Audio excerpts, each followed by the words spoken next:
Good morning. Good morning. Happy Saturday. Welcome to our 13th annual, but first ever digital Hip Hop in the Heartland Educators Institute, hosted by the Office of Multicultural Arts Initiatives, lovingly known as OMI, at the University of Wisconsin-Madison, home of the first and only full tuition scholarship program for hip hop and urban arts, First Wave.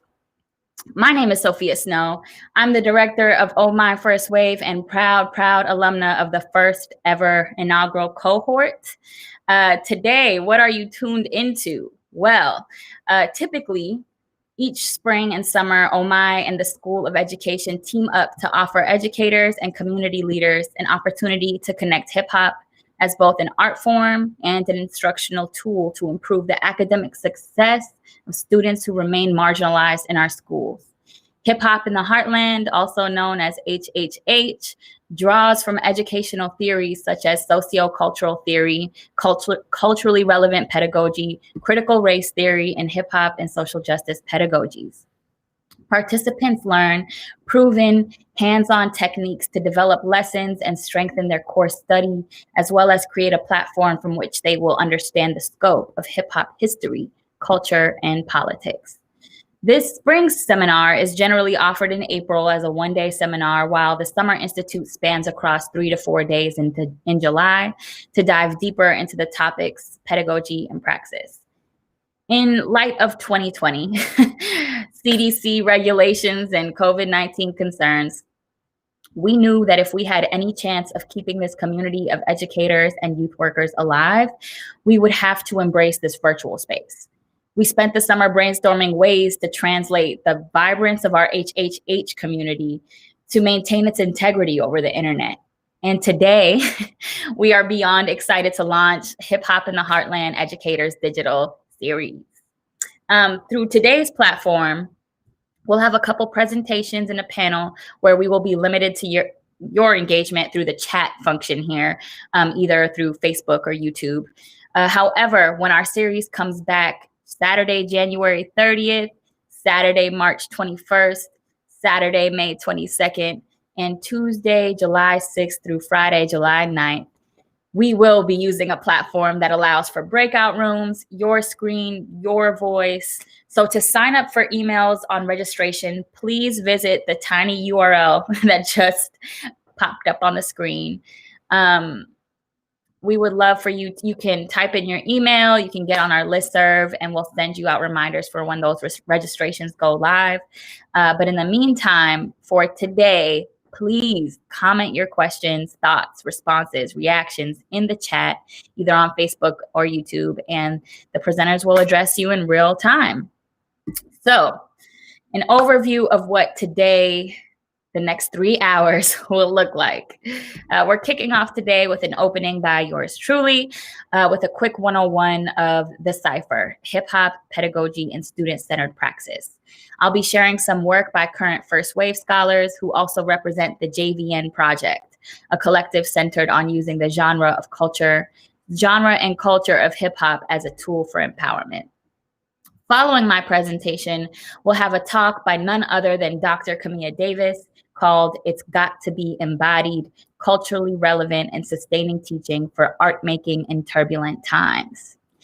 For the last hour, we'll close with a panel on academics, arts, activism, and the American experiment, featuring some of the nation's key leaders at the nexus of youth development, arts, and civic engagement.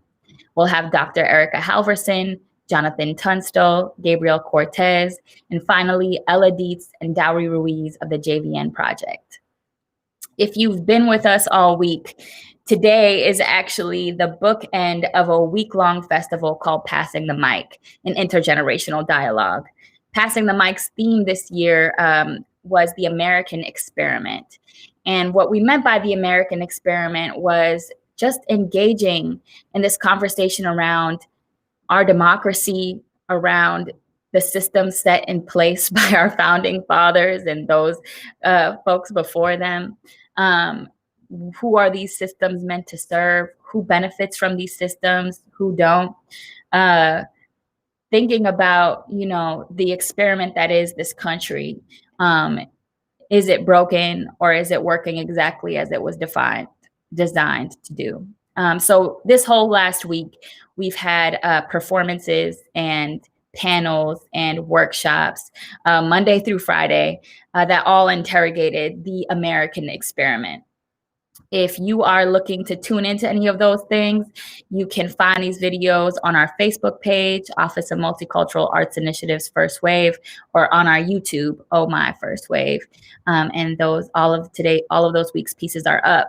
But it was important for us to have Hip Hop in the Heartland to give our soft launch of our spring series at the Saturday book ending this festival, because it's one thing to experience and witness art, workshop, and creative expression, and thinking about, using the arts and activism to galvanize the rest of the country. But it's also, when we think about our educator community, what does that entire conversation mean for the classroom, right?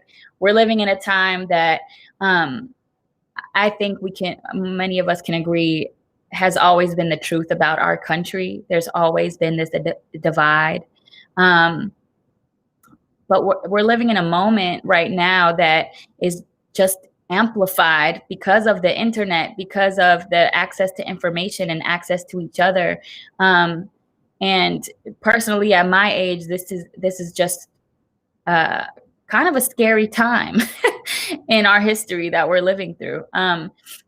So we want to spend this day and this series giving educators and youth workers the tools to create brave spaces in the classroom and after school that allow young people to speak their truth to power, to critically engage the world around them, and to become global leaders. So that's what we'll get into today. That's what we'll be getting into with this series. And with that being said, let's get into this 101 presentation from yours truly, The Cipher, Hip Hop Pedagogy and Student-Centered Practice.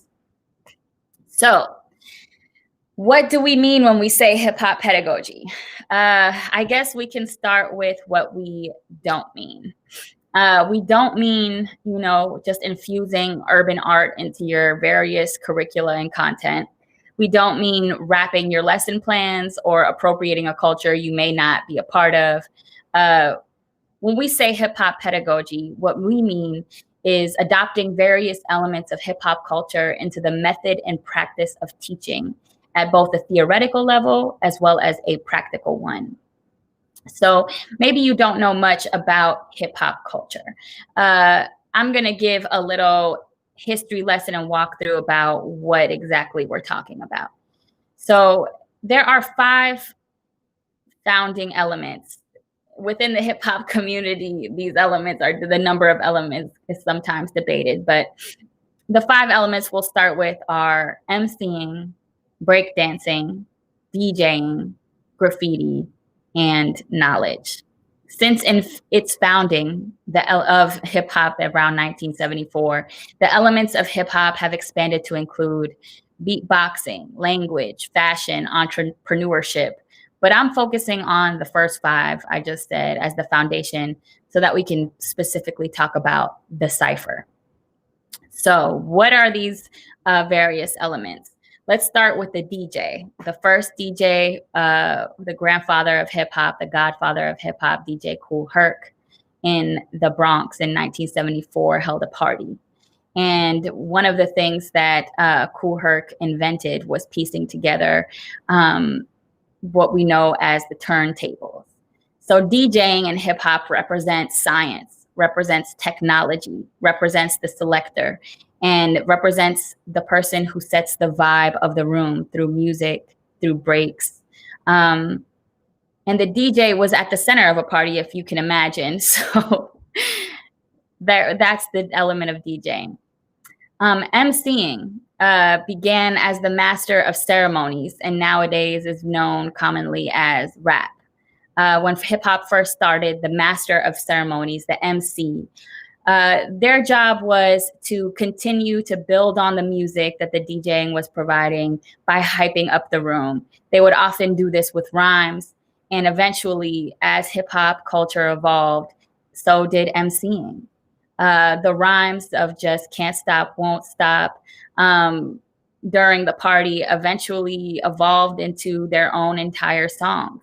And so now we know that rap as the lyric of hip hop, the poetry, and the news of hip hop culture. Breakdancing.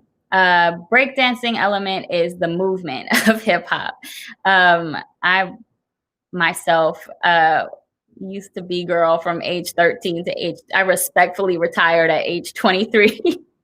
But to be a B-girl to breakdance felt like the heart, the body of the movement. So through breakdancing, you have practice. You have people who get together on a regular basis to push our bodies to the limit. You have the jam, the competitions where folks will get together and cipher in terms of just dancing in the circle and often competing for clout, for respect in the community. And you also have the break, which was invented by Kool Herc and the early DJs, where you would have one turntable with one song, another turntable with another song. And the break was a specific moment in the song that the DJ would use the technology to extend so that the dancers could dance longer to the songs. And we'll get back to the cipher in a minute. Graffiti is another element of hip hop. And so graffiti is a visual art form where folks will put up burners, put up pieces, put up tags, put up murals using spray cans or markers. And the thing about graffiti is that its roots actually extend older than hip hop as a culture does. But one of the why it's an element of hip hop is that graffiti was like the space claimer, the home maker of hip hop. It was a visual background to hip hop culture all throughout hip hop's history. And there was also a competitive nature of graffiti, a call and response, a cipher nature to graffiti as well, where one person would put up a tag, they would put up their name. And if someone else wanted to show them out, they could tag over that person's tag. Someone would put up a mural, another person might tag on it to say, you know what, I'm better than you, or I've been here. But overall, even graffiti in its visual art form has been engaged in this idea of call and response of the cipher, which we will get to later. Knowledge, sometimes the fifth element of hip hop, as I've known it in my understanding, has been argued as beatboxing. But today I'd like to emphasize knowledge as it pertains to hip hop pedagogy in the classroom. Hip hop culture generally had a strong foundation of being a good time, a party, a jam, a way to flirt, a way to diss somebody. But it was also the news, a way to come together and share information, whether it was gossip, something going on in the community, or chronicling, documenting important events to be memorialized and carried on to generations to come. Hip hop has always been a pedagogy. Hip hop has always been a cipher.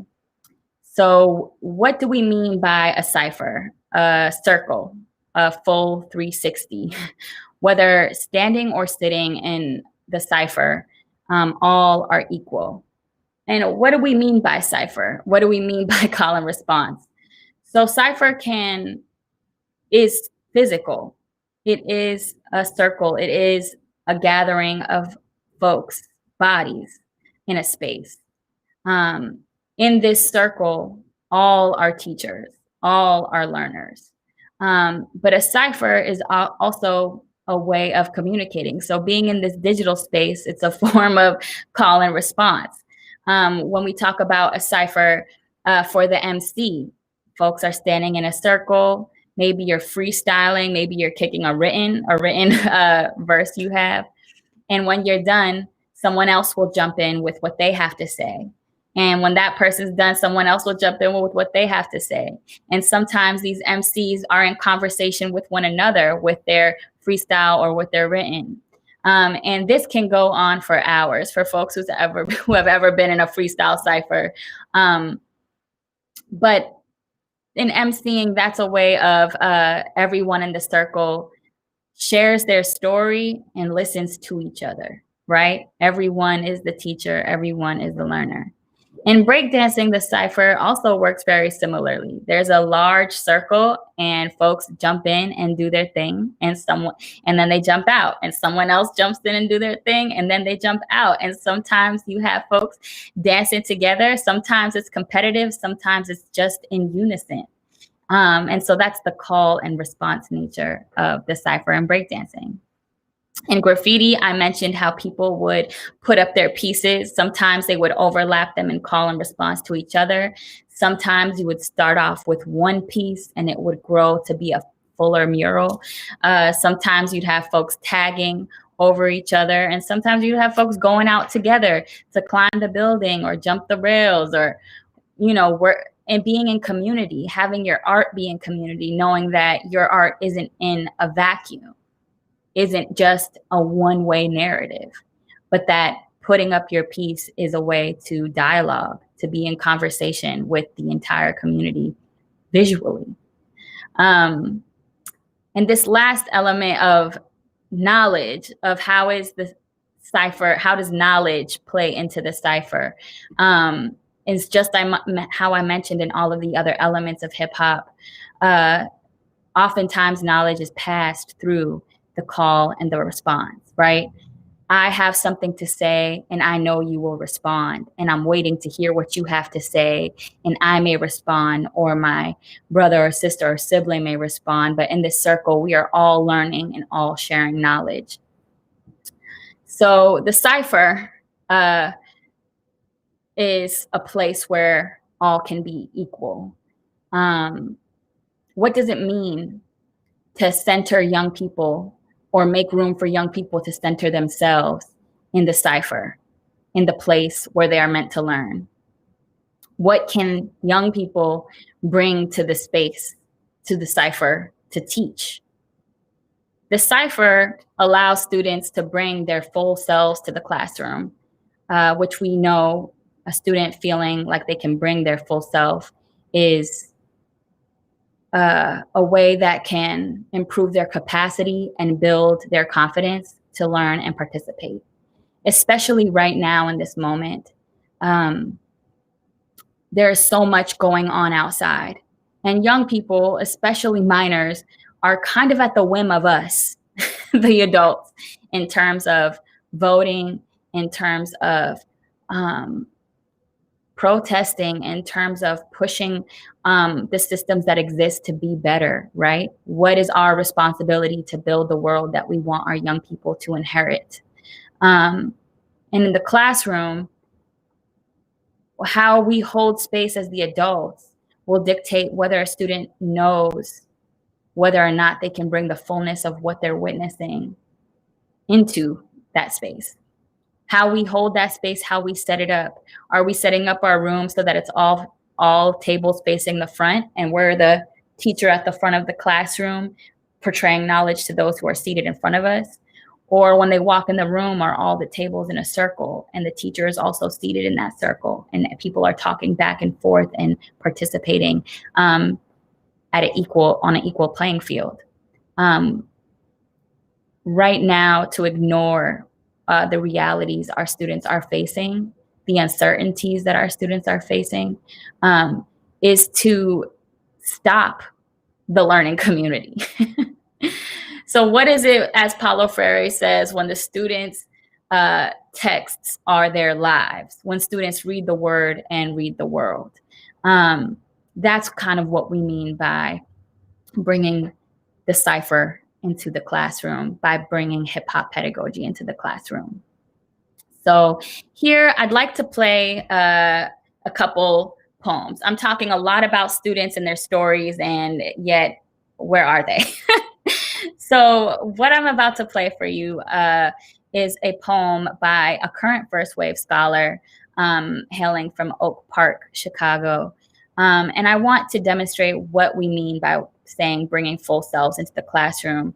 And this poem by Karina Robinson, she's from the 12th cohort of First Wave.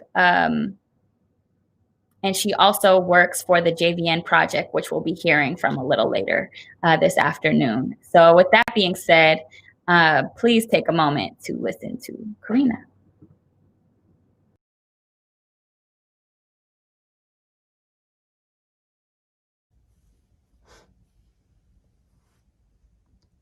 Quicksand. I grew up in the quicksand of white suburbia. That kind of childhood where the concept of race leaves you sinking. There's never been a time I wasn't drowning in it. I was the kid who thought she was adopted because the white kids told her so. I was the kid who colored on my skin with white crayons, pressed heat into my curls like there was no other way to love them if they weren't choking in smoke. Split ends became arrowheads aimed straight down. Singed scars on the nape of my neck only meant it was working, and the weight of the sand called me pretty. So I let it drain me a little farther. Let the fragments of sand clog my throat a little more. And somewhere my ancestors laughed and cried, trying to pull me free. I was the kid all the other kids stared at when they saw my parents. Dad, Black, Mom, Mexican, they're for me impossible. The thing about diversity, like the institutional kind, is that it reduces me to a mathematical form. The statistic in the pamphlet, the Black student. And they told me college would make me feel weightless. So why is everything so heavy?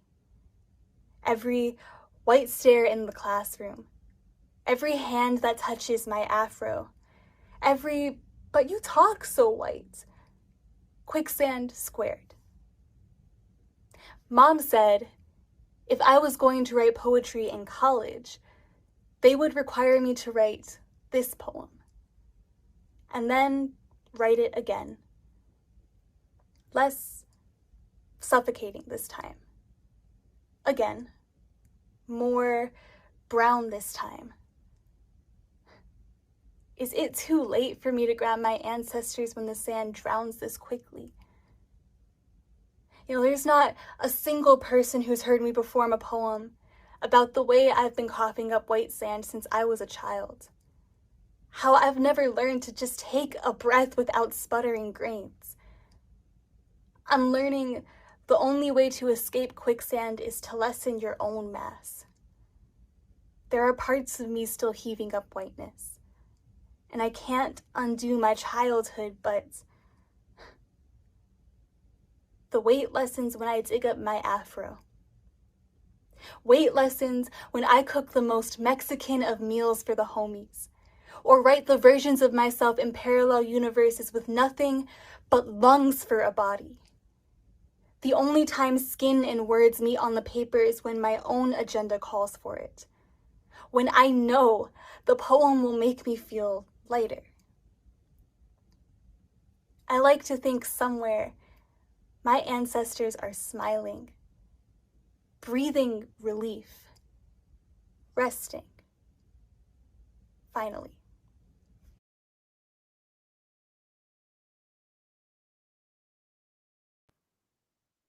Whew. I don't know about you all, but that poem gets me every time. Shout out to Karina. If you are watching this, thank you. Thank you. The only way to escape quicksand is to lessen your own mass. What a poem. So teachers, youth workers, teaching artists in the chat, what do we mean when we talk about hip hop pedagogy? What do we mean by the cipher? How do you make room for Karina's story in your classroom? Karina, before entering First Wave, was a part of the Louder Than a Bomb spoken word festival and community in Chicago. And she was a part of a poetry club at her school, Oak Park River Forest. And she had a space to sit down and respond to prompts, to think about her story, to witness other people's stories, other students' poems in the classroom. And what I love about this poem specifically is that Karina admits that she's writing this poem over and over again. And she admits her journey with writing the poem on this topic for her, right? It starts off so heavy for her. And every time she tries to tell the story, it gets a little lighter, right? So what we're going to do next is I'm going to give you all a prompt. Okay.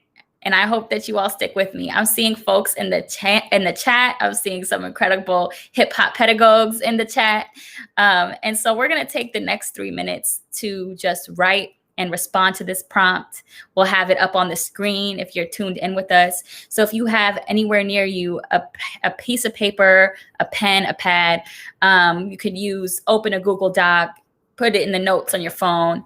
But I would love to just take 3 minutes to respond so that we can be in a cipher with Karina. We can have a call and response. We heard her story, and now we would like to hear yours. And so the prompt that we are going to respond to is the following. What is a story others have told you about yourself? What is an identity you felt obligated to take on? What is the truth about your identity that you wish those people knew? And so with this prompt, which you should see on the screen in the chat, if you're on Facebook or if you're on YouTube, it was just posted in the comments. Take a moment. We're going to take 3 minutes for you to respond to that.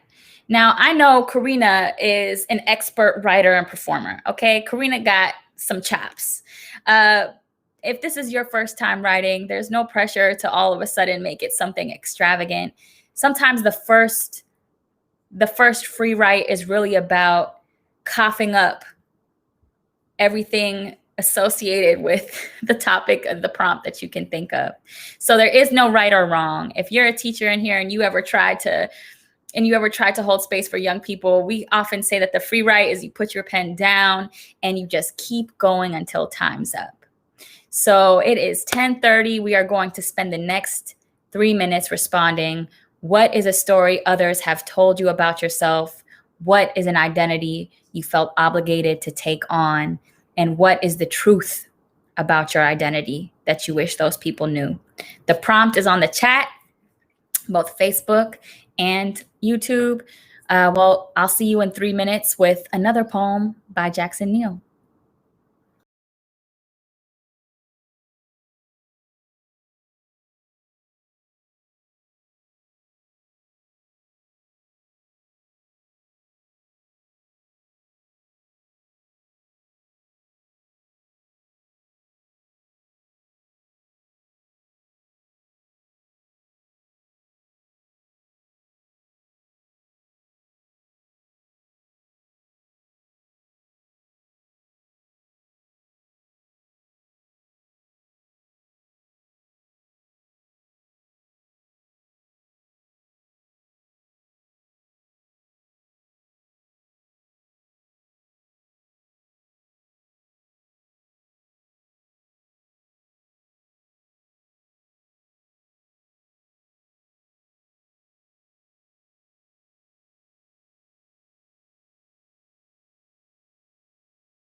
Whew. Okay.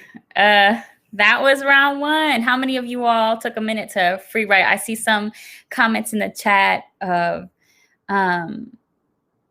what are elements of your identity that were given to you. If anyone feels so brave as to post an excerpt of their free write in the chat, please feel free to do so. The cipher, the call and response is all about being brave. So feel free to drop a comment. While you all are mustering the courage up to do that, I'm going to go on to the next poem by the incredible Jackson Neal. Jackson is also a member of the 12th cohort of First Wave. He is also the 2018 Youth Poet Laureate of Houston and the 2019 Regional Ambassador of Youth Poet Laureates. I'm gonna bring Jackson right into this room. So here is Jackson Neal. My name is Jackson. Most names have a secret, a meaning pulsing inside of them.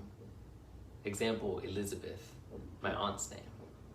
It means my God is abundant. My uncle Alexander, his name means leader of men. And me? My name is simple. Son of Jack. And I am. Sometimes. My dad, his name is Jack. Get it? In pictures, I look just like him. Everywhere I go, I carry the bones of men who love their wives, who will never be them. Do I even come from men, or do I wear their husks and lipstick? I look just like my mother. What do you call me then? Late night becoming cover girl, ball gown falling to the hair on my feet. This is Shaylin's Sheen, my mother's name. Sometimes I hear the sun in my name and I know it just means morning star, bright light, fire of all the women I come from. Sometimes the sun in my name, it means brute boy, dark musk, you, phantom of dead bucks and the funk of uncles. I know who I come from. White men drunk on the blood of conquest. I wear this violence. It is my shadow and my skin, the hemorrhage in history, red line dissecting community, red as the nails of my aunties, white women dressed so decadent we don't notice the blood in their teeth. I sever my name from Jackson into Jax, and I mean axe that severs me from the assignment of gender. A blade sharp as my nails, a blade I watch like a mirror, a reminder that some identities are still weapons. White queers think that we are removed from violence, as if we cannot be as brutal as the blade held against us, and even this is a white lie. Even as I do my makeup, all the concealer looks like me. This is a violence written in my ancestry. This campus has awful history. In every room I enter, I decide to cycle that history or to slice it with the bright, bright blade of my name.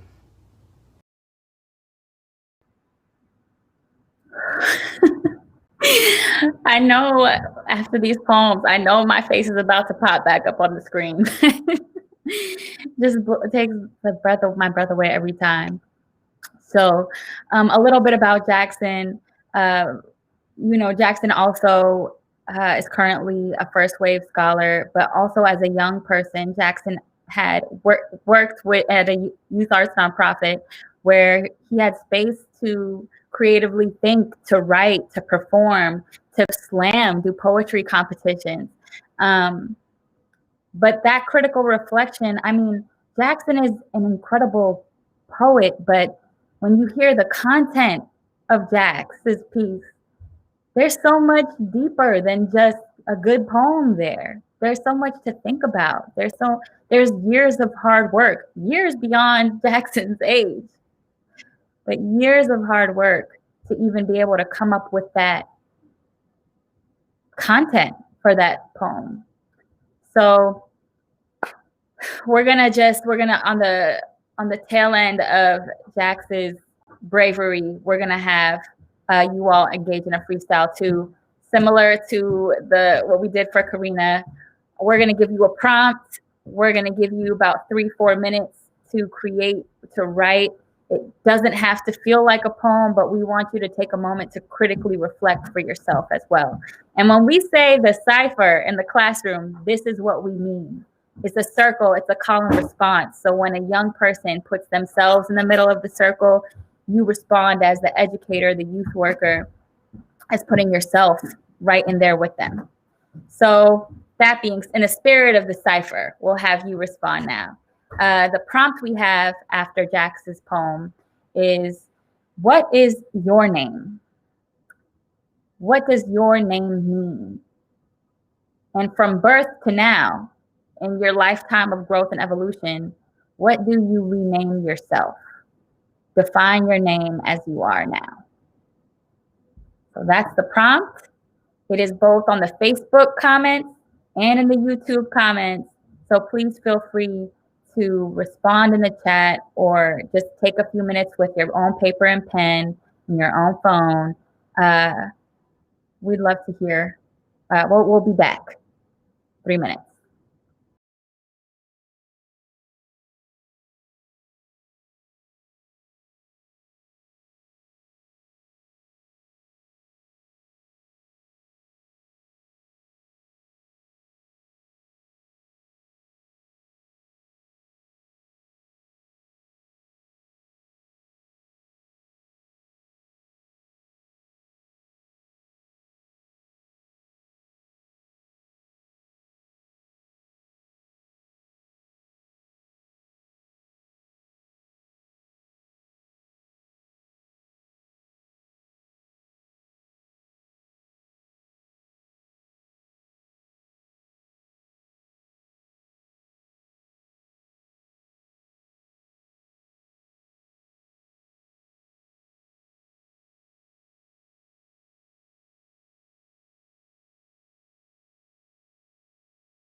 Hello, hello, and we're back. How was that? Please comment in the chat how it went. For folks who want to respond, if you're feeling any kind of brave, maybe you want to put a little excerpt in the chat on Facebook or on YouTube. But I hope that experience was scary for you, and I hope that you pat yourself on the back that you did it. And I hope that you remember that's what we ask our students to do every day. But you have officially engaged in the cipher first thing your Saturday morning, so congratulations. That being said, for those of you just tuning in and maybe have no clue what's going on, you are tuned into Hip Hop in the Heartland's Educator digital series. What we just had this last almost hour is a session by yours truly on the cipher, hip hop pedagogy and student-centered praxis. So if you're just tuning in now, don't worry, this link will be up live and you can rewind to the beginning. I talked a little bit about hip hop culture, the 4 to 5 elements of hip hop culture, the cipher, and what we mean by bringing hip hop pedagogy to the classroom. We're about to get into our next session, but before we do that, if you are just tuning in, I want to let you know that this digital series today is just the soft launch of a series that we're bringing back in the spring semester. The dates are Saturday, January 30th, Saturday, March 21st, Saturday, May 22nd, and Tuesday, July 6th through Friday, July 9th.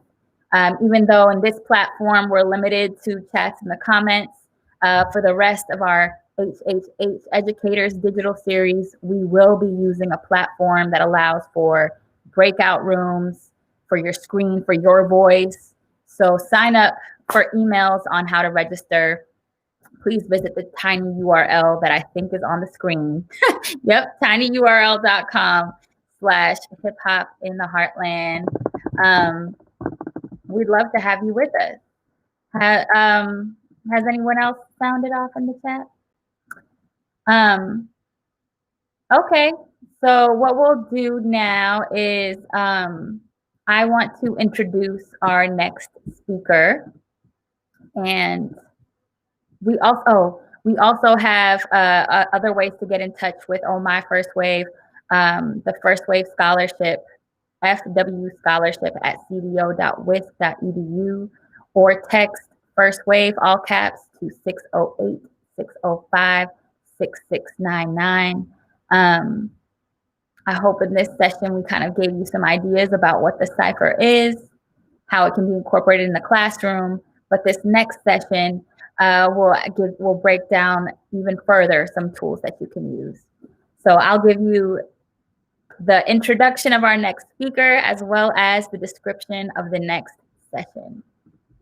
So Kamiyah Davis is the Assistant Director of the Center for Equity and Justice in Teacher Education and a Research Assistant Professor of the College of Education and Human Development in the Department of Middle and Secondary Education at Georgia State University. Her research focuses on racial justice in teacher education, critical collaborative ethnography, and critical poetic inquiry. Current studies include researching a university, community, and school-based teacher residency to explore structures that support racial justice in teacher education, youth civic action, and qualitative methodologies that view research as a liberationist act. She serves as the National Director of the Youth Poet Laureate Program, an initiative of Urban Word, and an award-winning Youth Literary Arts and Youth Development Organization. She is also an alumna of the second cohort of First Wave. Her session for today is called It's Got to Be Embodied, Culturally Relevant and Sustaining Teaching for Art Making in Turbulent Times. This talk will use spoken word poetry to explore how urban youth across America engage in civic action to transform their urban living and learning contexts, discuss youth voice, the specific types of actions youth engage, and provide ideas for how educators can employ culturally relevant, sustaining pedagogies during COVID-19 and American political polarization. That being said, the session will get started in 10 minutes. Please stay tuned or grab your cup of coffee, and we will be back right here at 11 a.m. Central Time.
Hello, hello, hello. If you are just tuning back in with us, you are right on time.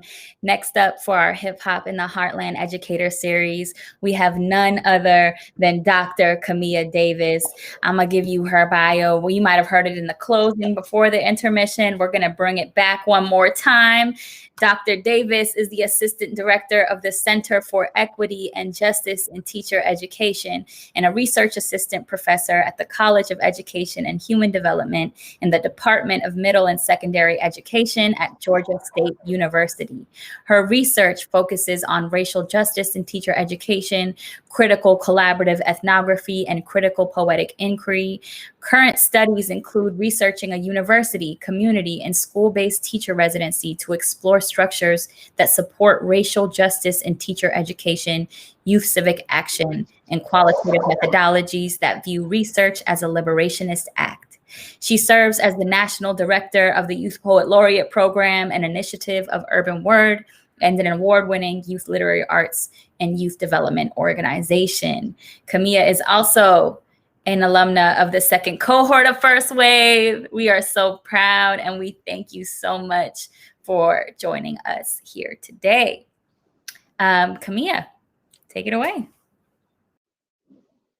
I am the daughter of Camilla, Roxy, and Carrie, daughter of Alice, Lula, and Mamie, daughter of Lamont, Lonnie, and Willie of free people. Hey, thank you all for having me. We're going to jump right into this. I will be speaking from the topic of, let's get my slides together real fast. I will be speaking from the topic of, it's got to be embodied. Culturally relevant and sustaining teaching for art making in turbulent times. All right, so let's jump right in. How we'll spend our time during this talk is calibrating our teaching philosophy. We'll talk about choosing a pedagogy and then curating your content and then conclude. The objectives for our time together is we'll define culturally relevant and sustaining pedagogies, apply a framework for art making as culturally relevant and sustaining, and explore some specific activities to empower students to see themselves as civic. I'd like to start with this question. What is the role and work of teachers during this turbulent time? So we just want to settle ourselves in the context of our moment, right? So we're in a pandemic that is a global health crisis that has connected to and created this added socioeconomic crisis for people all across the world. We are working and learning from home. And for some people, that is an expansive, beautiful place of growth and possibility. And for some people, that is a restrictive place. It might be a dangerous place. We are working and learning in some ways from places of fear around this pandemic. Some of our students might be in physical classrooms now, but the physical classroom experience is very different. For some of them, it is very restrictive, right? And others are at home, and again, might have that expansive learning space. Others might not have that space. We're in this political moment, just days from a really contentious presidential election where our nation is divided. There is deception and challenges on both sides of our two-party system. And we're in this contemporary moment where anti-Black racism is permissible in public spaces, right? It has always been there, but now we're in a space where under this administration, it feels acceptable almost. So in all of that, what is the role and the work of teachers? That's where I'd like to start. I would propose to you that the role and the work of teachers in this moment is to know who you are and to own your identities, right? So who are you and how do you show up? What does that mean for your teaching? If you cannot reconcile with those realities, I don't even think we can dig into hip hop pedagogy, right? We can't really even begin to do the work that we need to do today if we aren't really earnest about who we are and how we show up and what does that mean, both the possibilities and the tensions around your own identity. Also, I think it's the moment for teachers to take risk. So if you haven't shown up and you haven't said that you believe and you stand with students that are being oppressed and communities that are being oppressed, this is your moment, right? To stand up and take risk, to make an assessment of what risk are you willing to take, and to be honest about that, and take risk in your school and classroom communities. What does that mean? To refuse to go back to normal, right? Post COVID. Um, and even as we navigate COVID, I really believe that it's the role of teachers right now to say normal was oppressive, normal was punitive for Black and Brown children in our schools, and we don't want that.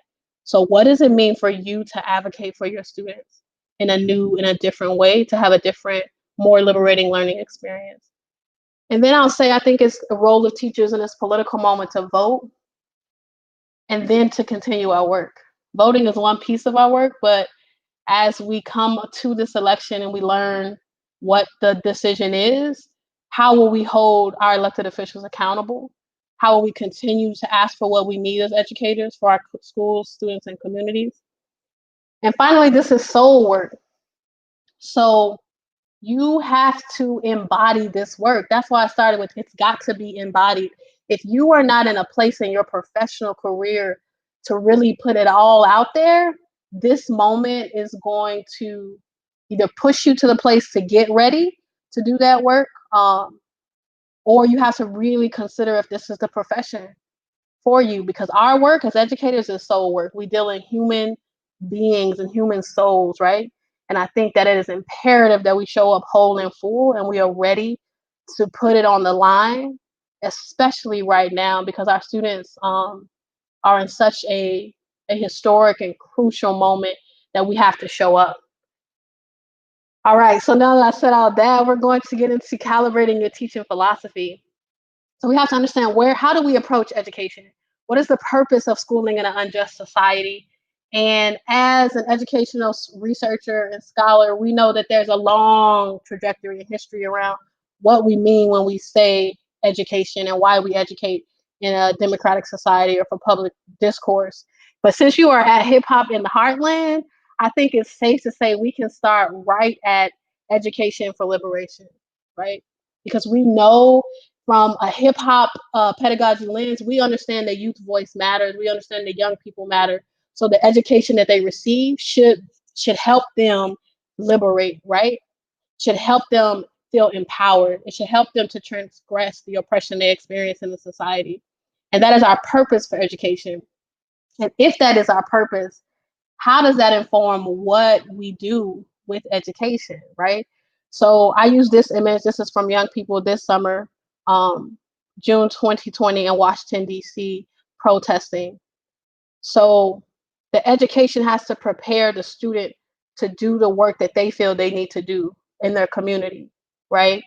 And I share this image to show you that youth are aware. So our work is not to let them know that they are oppressed, right? They live that, they know that, they embody that. So these young people showed up to engage in a protest during a global pandemic with their signs and their masks. So that helps me understand they are aware of what's going on. It also helps me know that they are surviving in this moment, right? And that they are already civic. That's one of my primary premises for today's talk. Our young people are already civic. And when we look at the action, this is one version of a civic action that these young people chose to take. But I also will offer to you that they are operating in a community, right? Who brought them to this space? How did they get here? How did they get the posters? How did they get dropped off? All of these things, right? So they are not alone. When we think about our communities and the students we serve, we have to understand that they are coming from places of power and that they are already civic.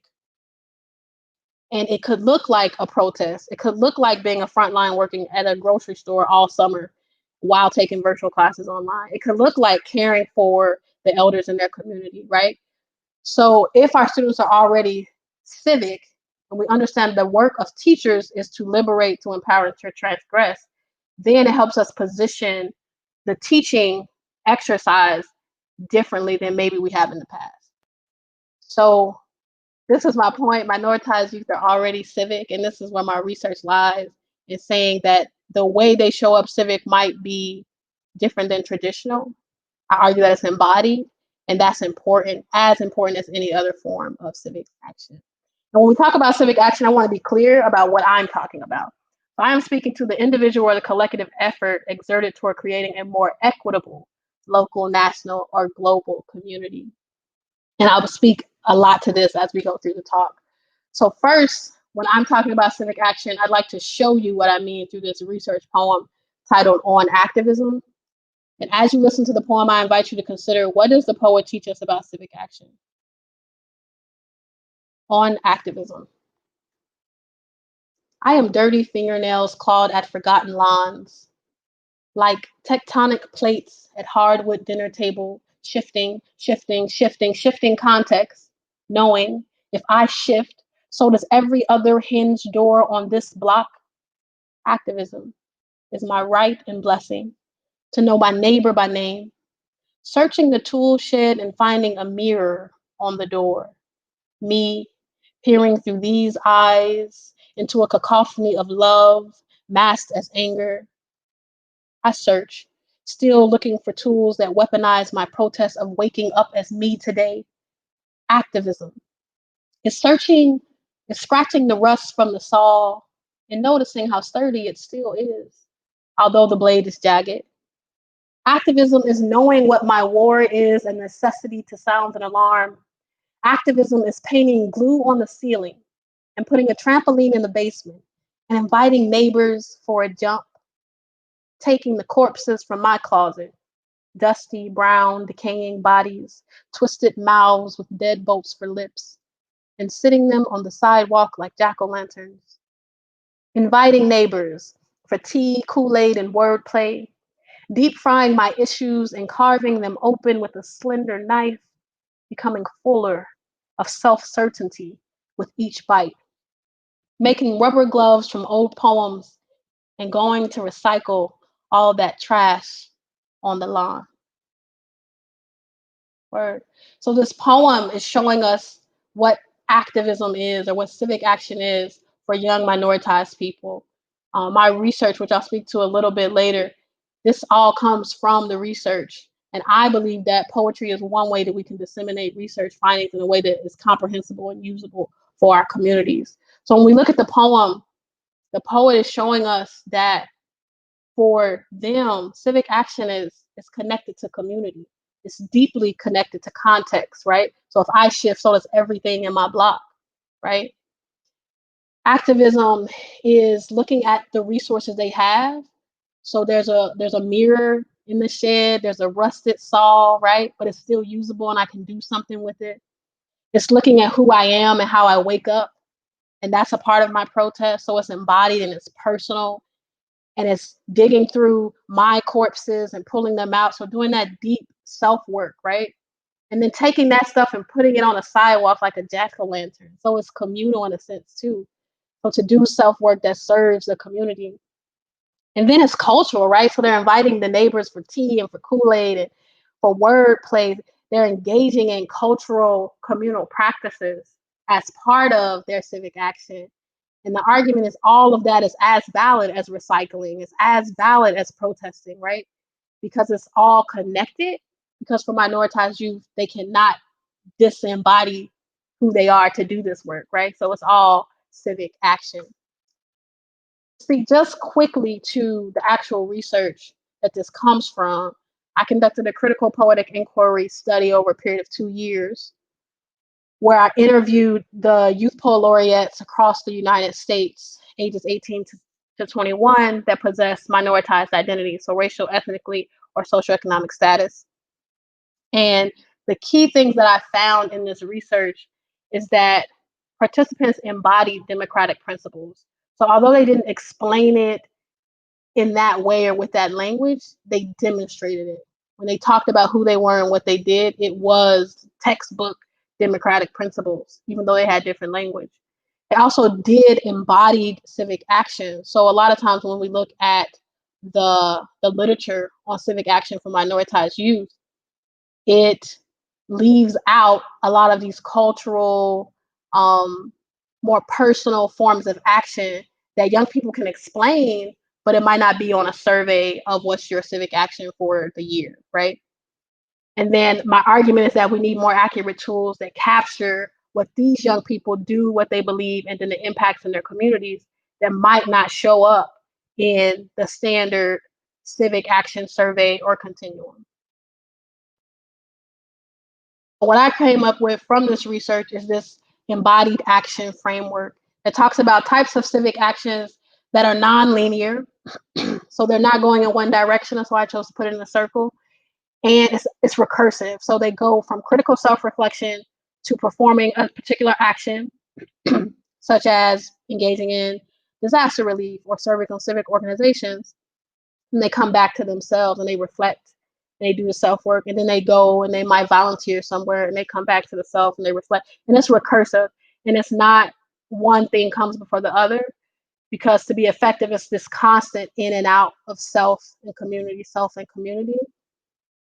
as well as the different actions are based on the person's engagement and where they are in their own development. So as they do more critical self-reflection, they might choose different actions for this particular moment in their life, for this particular issue. And then they do more critical self-reflection and they do this other thing. So it's not that one thing should come before or after another, but the young people were making these choices. And the acts are public, private, and personal all at the same time. So they're not dividing the political act from the personal act, because they live in bodies that say that those things are tethered to each other, right? So how do we as educators begin to make sense of this and employ it in a way that helps students see you are already civic, right? So that leads me to choosing your pedagogy. So if all of this is true, how can we teach for liberation? What teaching tools do we need to do this work? So I ground my work on the foundations of culturally relevant pedagogy. Culturally relevant pedagogy has three central tenets. The first is cultural competency, meaning that you understand your own culture and at least one other culture, and you can navigate those cultures with fluency. Academic rigor and student learning. So it's holding a high bar of academic excellence, and learning is actually occurring. So in recent years, culturally relevant pedagogy has gotten watered down, and Bettina Love talks about gimmicks, right? We're just going to play a rap song and that's it. But academic rigor says we're going to do some intellectual activity with the rap song, which rap is 100% capable of engaging, right? And we're going to ask students to perform at a high level and ensure that there's actually learning happening and not just a gimmick to get students to pay attention to you. And lastly, is this idea of critical consciousness. So students are able to make sense of themselves and the systems in the world they live in, analyze them and unpack them. And of course, this comes from Dr. Gloria Lasson-Billings' work. She founded this pedagogy, and many, many years of variations and work has been added to it. But I think it's important that we concentrate on those central tenets and not lose what she gave us as a starting point on how we can teach children effectively. And then I also referred to culturally sustaining pedagogy, which adds to culturally relevant pedagogy, this idea of cultural pluralism, which says we all have more than one culture.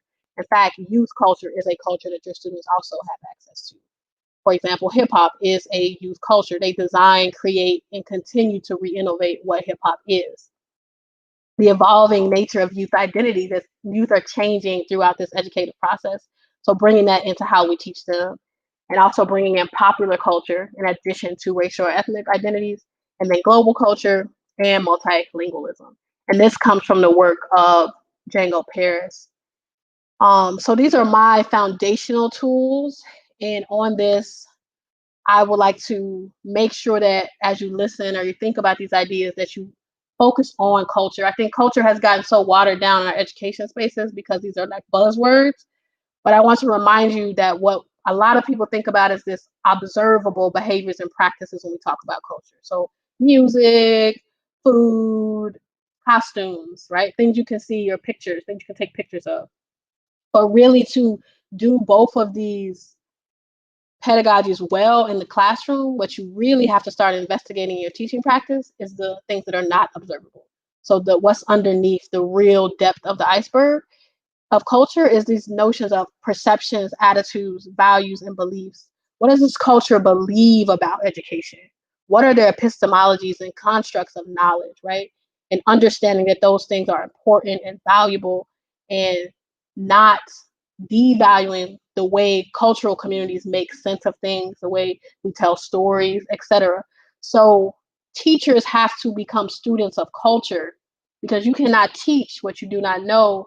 So this idea of, oh, let me show some pictures, let me play some songs, that is inadequate. It's not enough. And as we talk about embodied work, you have to show up more full, right? You have to show up more whole, and you cannot teach in ways that you don't understand. So I invite you to really investigate these deeper levels of culture and move away from kind of the surface level, check the box, cultural identity activities.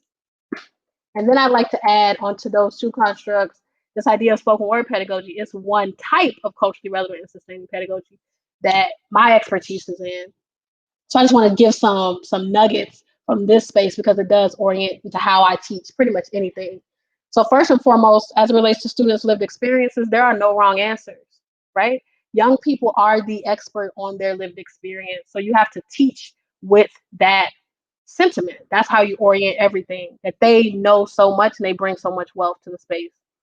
Next is that all youth already have a voice. So when we talk about spoken word, we talk about hip hop, a lot of teachers, I hear them saying, we're giving students a voice. We are not, right? They came into the universe with their voice. What we do is we make space, we amplify, right? We give platforms, but students already have voices, and you are assisting them in illuminating or sharing their voice in a broader space.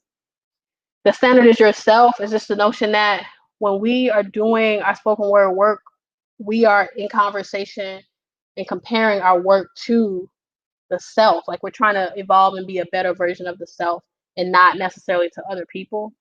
Everyone writes and everyone shares. It's just like, that's actually a norm that I would put in a workshop space or a classroom. But I think it's important to think about from the pedagogical sense, because as teachers, we always are prompting students, share this, write this, do this. But are you sharing? Are you speaking, writing, engaging in a community process? So it's so important that if you're asking students to do things, that you are doing it as well, right? It's good modeling, as well as it builds the true deep trust and community that you need to do the kind of teaching that I believe in. And then performance as process and as protest. So the performance work helps the young people identify something, clarify something, make sense of something for themselves. And if they choose, the stage can also be a place where they protest something, they speak out against harm, they speak truth to power, etc. And then we really want to uphold process over product. So while the slam poem is great and the YouTube video is excellent, what we really care about as educators is the process, right? That students are going through the process of critical thinking, developing critical consciousness, asking reflective questions, and also in the writing and editing process that they're doing the process work. And then lastly, authentic assessment.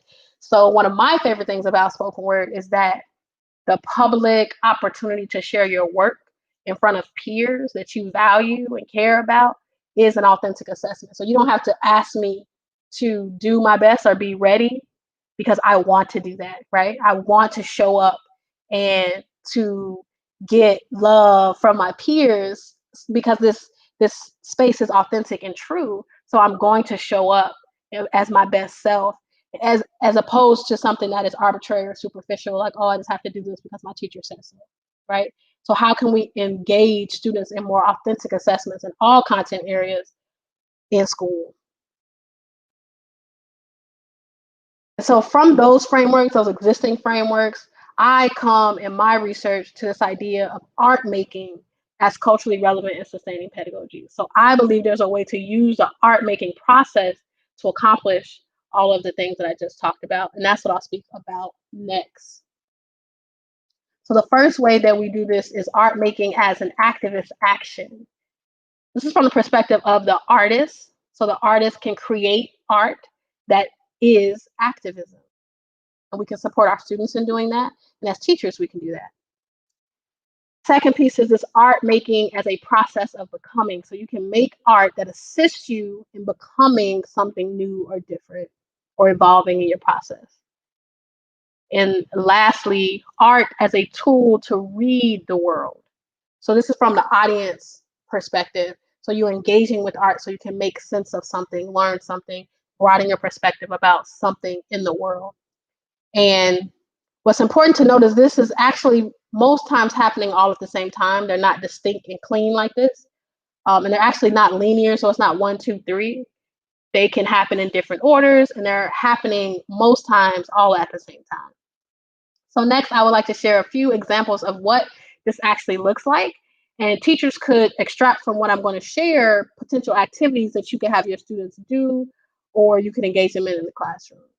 So this first one is a poem by the National Youth Poet Laureate for 2020, Meera Dasgupta. She is 16 years old. And for me, this is an example of activist art making as activism, and she created this piece as part of a voter campaign to encourage young people to get to the polls, and she partnered with a young Black woman illustrator to do this illustration. So we'll experience this, and I'll talk a little bit about it. Oh.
Okay, no audio.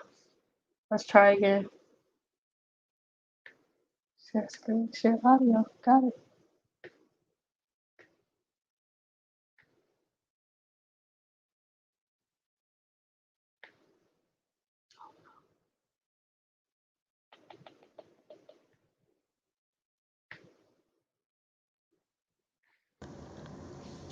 Armor. A hero is an ordinary individual who finds the strength to persevere and endure in spite of overwhelming obstacles. Christopher Reeve. America was bred from ink and unbreakable union. With the turn of the decade, I expected the nation to remember its history at the brink, to be remade with revolution and evolution as a priority in which the people make up the majority of the solution. Instead, I found a country at a cliffhanger which hangs its citizens, close contact prohibited, people praying for their dead, a movement restabilizing the foundations of this nation built upon the condemnation of those who were born to be the concrete soot and sand grounding upturned limbs. It is no wonder that these wounds bleed black. The blood is a dead man's armor. The blood is an armor turned sword. The sword inks a body and its babies unto America and its unifying words, students. Fists raised in protest, neighbors, hand in hand uplifting the rest, frontline workers, besting a virus which left us unfiltered and alone. From our homes, we stand united. Vote not as an individual, but as one of a lineage knighted by the pen, not the hand. It is during these uncertain times that we must understand the bones and lessons of those who've come before. To not ignore the horizons above crashing, turbulent shores. To not ignore the cost, for there is so much left in store, for it is only when we continue to swim. Continue to rise and make ourselves known that we, as the people of this nation, can truly learn to mend and grow.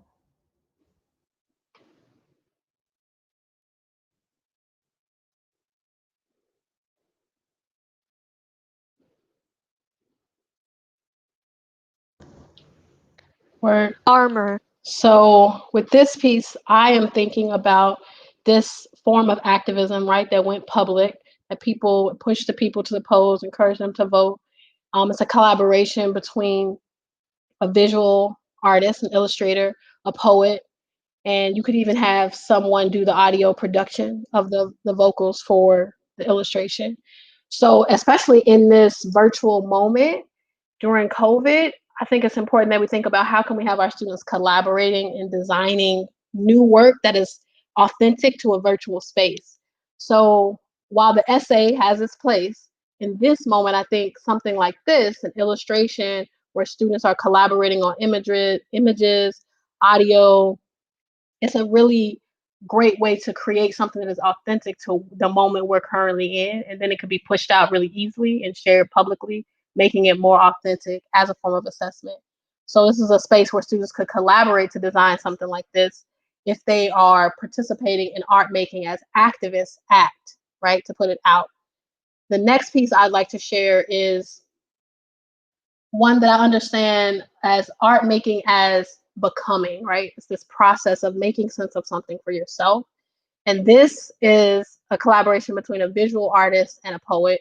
So this visual artwork was created by the artist Isis Kinney, who works under the label of hip hop fine art. She designed this artwork based on a poem by Azura Tayabji. And Azura is a current first wave student. She is the 2019 Midwest Regional Youth Poet Laureate Ambassador.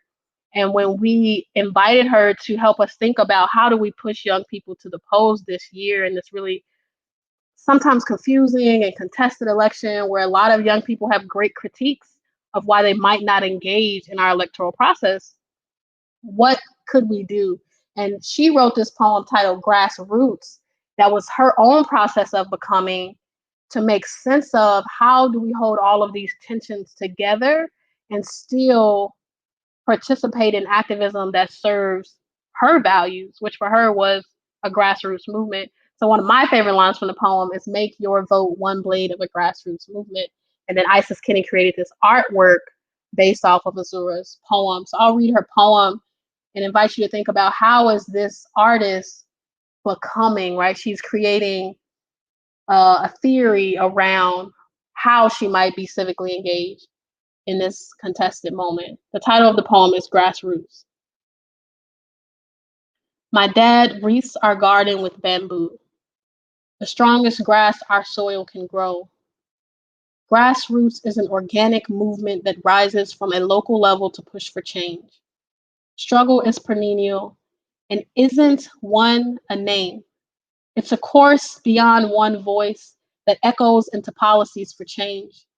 Politicians grow as we allow. A field of grass can cover a mountain when I march. My city, my district, my county, my state are my gardens.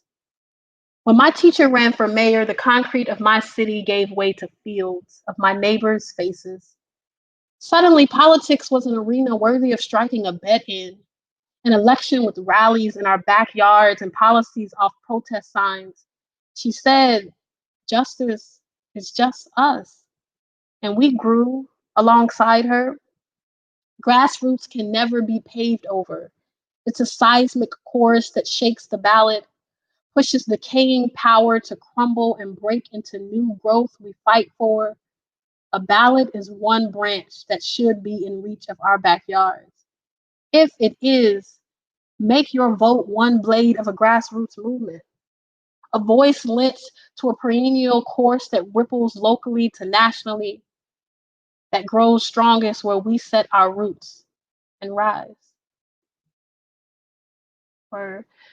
So again, this collaboration between visual artist and poet It's a process of becoming, because we see this poet developing a theory of civic action that holds the tension and the uncertainty alongside the belief in grassroots organizing, right? So the systemic level of electoral politics for the president is linked to the local as my backyard, right? So I thought that this poem is an excellent example of how we can provide students spaces to think through complicated issues and not to run from those issues. And in fact, Azura's poem ended up inspiring much of our National Youth Poet Laureate engagement with the vote during this, pre-election season, to push young people out to vote, to not say it's either or, even though you have critiques, but how do we engage with our critiques and do work that we believe will have an impact for our communities. So that's a powerful way to think about how you could have students engage some of these challenging topics that are in this contemporary moment. And then next, again, to this idea that it's happening all at the same time. I don't think it's one or the other, or that it's happening linearly. Art making as activism, art making as becoming, and art making as a tool to read the world. I like to share this short video of B. Mike. He's a visual artist out of New Orleans, and he has a studio called Studio B. And I'll let him share, but I want you to pay attention to the space, pay attention to what he's doing, and how does it accomplish each of these goals. And I'll just stop there for now. Today, we're in the Bywater neighborhood at Studio B to meet Brandon B. Mike Odoms, an amazing visual artist from right here in New Orleans. When you see something like that on an outside of a building, you definitely want to get inside and see what's happening. So come on, let's check it out.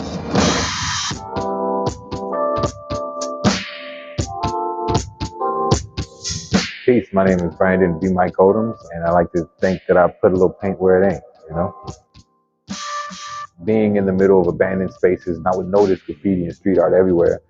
I would go back in these spaces and thinking, okay, I'm gonna do something too. But I started painting things that was important to me, people who were important to me. Like the very first thing I did was this Malcolm X painting right here. I didn't think anybody would see it, but it turned into this organic underground project where I would go back there all the time. And then I would see people with their cameras walking around, and then I saw schools with field trips, and I was like, what's going on? People started to pay attention, and it was like a conversation. The more I talked, the more people listened. The more they listened, the more I wanted to talk. And I kept painting, kept growing, and here I am now.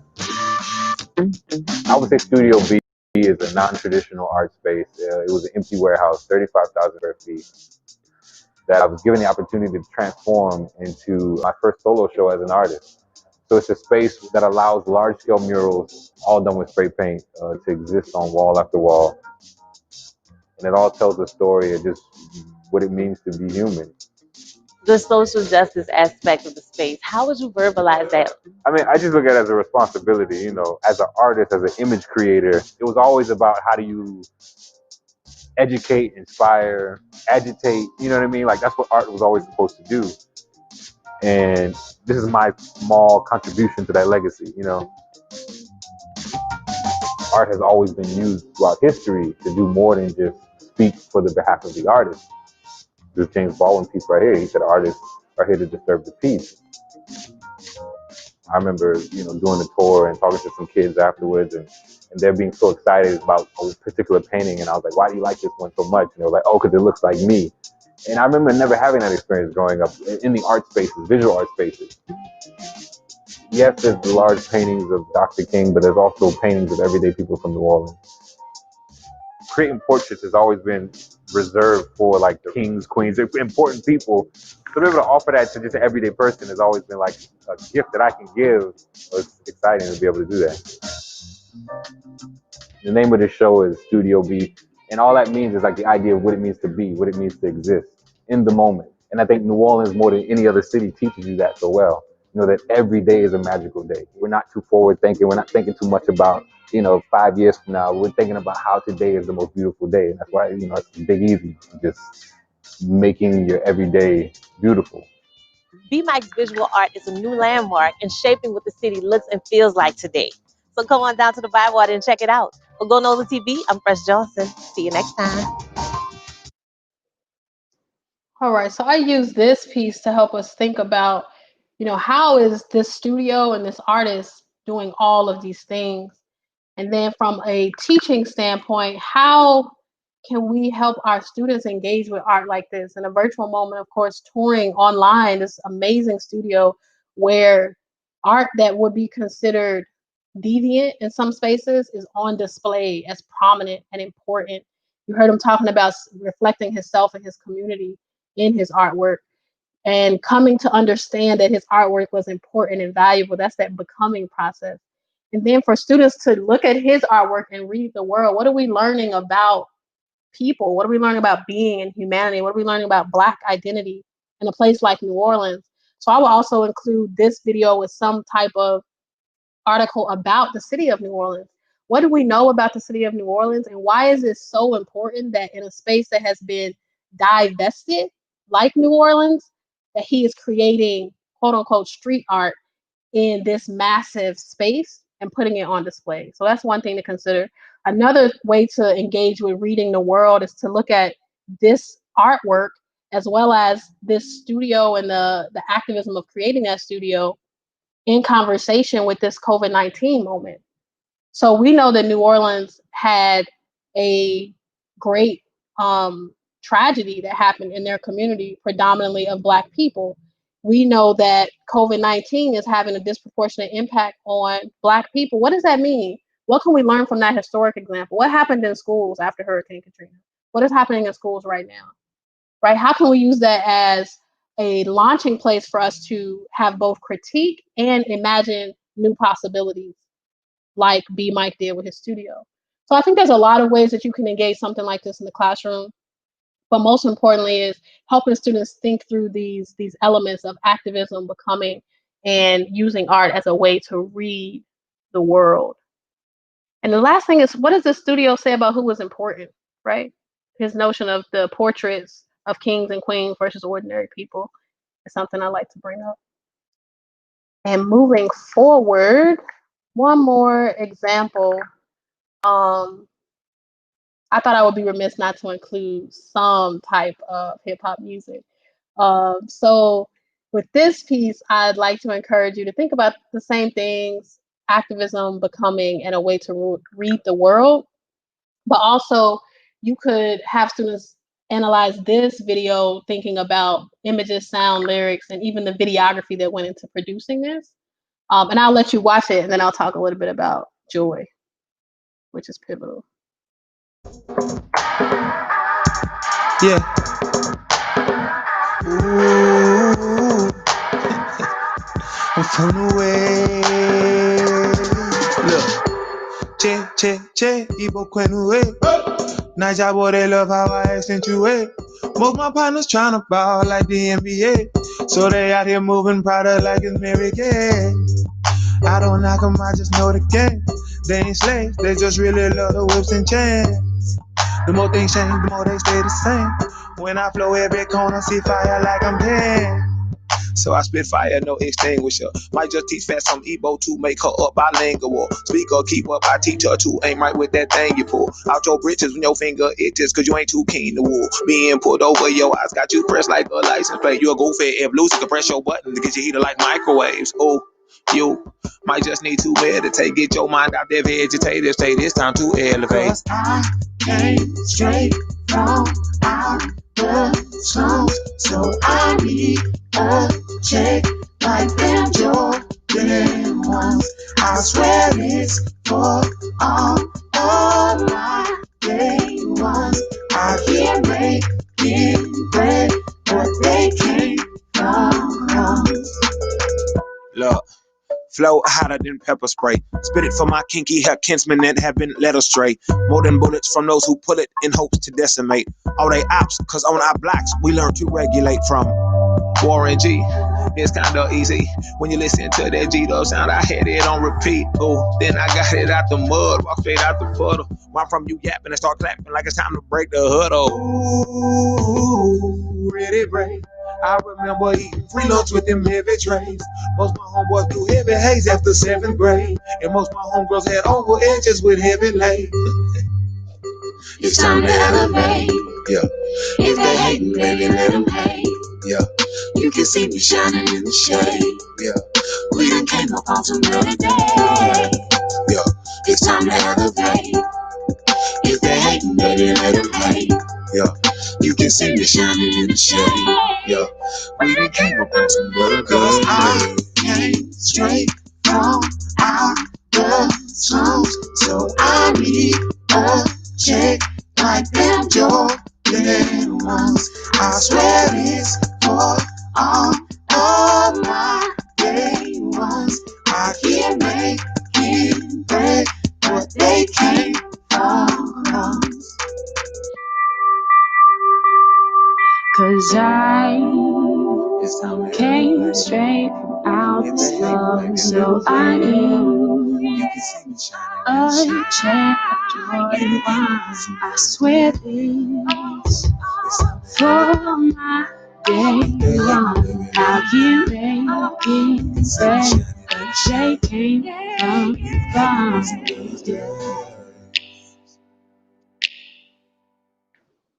All right, I love this piece. So again, we could use a critical response protocol and talk students through what do you notice, what stands out, what does it mean, what was the artist's intent. But for my talk, I really want to center this idea of joy when we talk about social justice, activism, civic action. With students, a lot of times we get into the critical consciousness piece. How do we analyze the systemic issues? How do we make sense of it? And all of that is important and relevant. And it's equally important to make sure that as you are teaching, that you are including elements of joy. I use Black joy. I just believe Black joy can give everyone joy, but also, speak to the students that are in your space. If you have Indigenous students, if you have Chicano students, what does it mean for them to invoke their joy, right? That's a part of this notion of being embodied in everything that we do. And this video, the dance, the song, the wordplay, you can just really see the elements of the culture that are also fun and exciting, the fashion, right? The rhythm. How do you make sure that your lessons also have that element in addition to understanding and dissecting the oppression? Because again, for an embodied action framework, it includes all of it. It cannot be segregated or divided from each other. So our students are excited and joyous, and they are in places in their life where they're experiencing challenges, but they are not necessarily in opposition to each other, right? It's their experience. So I think we need to include all of it in our learning and how we teach and how we can move through this art making as active act, art making as becoming, and art making as a process to read the world. So moving on. Lastly, I'll go to curating your content. So in what ways is your teaching practice artful? So we think of curation in an art space. We're being really thoughtful. We're bringing in things that have a specific purpose and we're organizing them in a really delicate way. I think a teaching should be done in that way as well. So using my ideas around art making as culturally relevant and sustaining pedagogy, what does this mean for teachers? So what I just shared was more of what you might do with students, but what does it mean for your practice? Art making as activist act means that you teach with purpose and passion artfully. So if you are, tired, I want you to rest so you can come back energized, so you can come back ready. Our students deserve teachers that are on fire and excited to do the work of educating them. It means that you facilitate learning in culturally relevant and sustaining ways. So it's not just the video or the text, right? It's how do we learn in our space? Are you requiring students to sit the entire lesson? If my way of being is to move, right? How do we invoke movement in the lesson? And then again, authentic assessments. So engaging in learning activities that are authentic to the students. Next, art making is a process of becoming. When you think about teaching and how you teach, your students should be leading the learning. If they are to become and to grow, they have to be positioned as leaders in their learning process. Students should be experts in their learning process. There should be tons of student opportunities for reflection, and make sure that your teaching approach ensures accessibility. Especially right now, if you are teaching in a virtual context, how are you making sure that all your students get what they need and not lowering the rigor, but accommodating what they need so they can have the best, highest level of rigor and still have access to the lesson? And students should be developing new skills, new knowledge, new ways of doing things. That's part of that becoming process. And then last thing, if we think about art as a way to read the world, how does that relate to how we teach? It means that as teachers, we have to study culture. Again, we cannot teach what we do not know. So when people say, well, how do I do culturally relevant pedagogy? You have to embed yourself in cultures. That doesn't mean go and become a hip hop artist. That doesn't mean go and become a rapper. But it does mean if you are trying to build connections with students that identify with that community, that you actually listen and that you pay attention to that culture, not just for one lesson. But if you teach in a community where that is who your student population is, you should be engaged as a student, right? And then bringing in student interest into your lessons, diverse sources, so making sure that they always have multiple perspectives, ones they agree with, ones they might disagree with, but how can they navigate those perspectives to build their own concept? To Azura's point around building her theory around why we might vote in this election, she had to pull in lots of sources to make sense of that for herself. That's her part of her becoming. And then you should inspire in curiosity and make sure that your lessons are helping students develop their critical consciousness. A great way to do that is to consider who is missing and why, right? When we read something, when we watch something, when we look at a text, who is missing and why?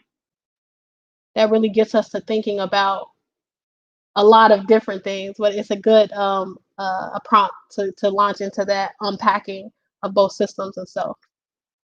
So this is like a mock mini lesson. I really want you to walk away with some things in your pocket for how you might do this in a classroom or after school context. So I'll just talk through a quick mini lesson that I designed.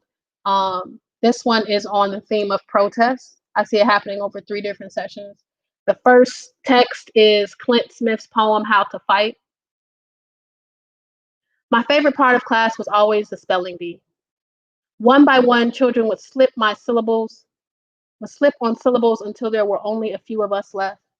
We weren't allowed to write anything down as we stood in front of the class, so I used my fingers to trace an outline in the air of words Miss Roberts read from her blue dictionary. We didn't say certain words in my home because we were told they could hurt people, but words were the only way I ever knew how to fight. Spelling bees were like battlegrounds where teachers trained me to yield language as a tool and fist and weapon and warning to those who would rather make an outline out of me. Right? So I would invite students to engage with this text. What do you notice? What stands out to you? We could do something on literary devices. We would eventually get to what is the topic, what is the artist talking about in this poem? This idea of making an outline out of me, right? It will be important to note that Clint Smith is an African-American man. So how is that showing up in this relationship to words and language and how he fights?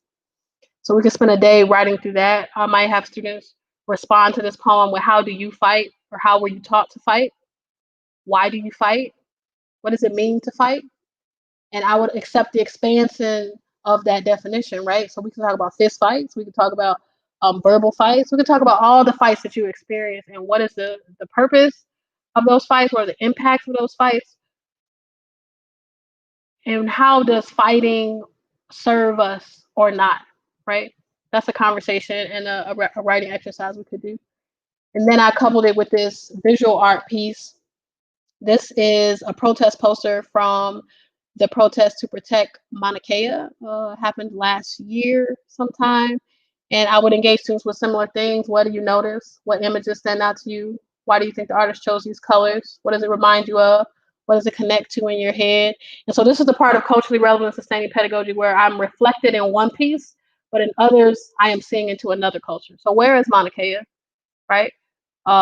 Who lives in Hawaii? Who has always lived in Hawaii? Who is displaced in Hawaii? What is this protest about for Mauna Kea, right? So we have to study all of that and talk about what the images represent. and how they are specific to the people and the place of this region, and what are they protesting, and in what ways is this a fight? What are they fighting for, right? So my extension exercise from that discussion and probably writing, I would have students create a protest poster for an issue that is current, contemporary, or in the future that you think should be protested, and explain why. Be able to explain to me what images you chose and why, the colors you chose and why.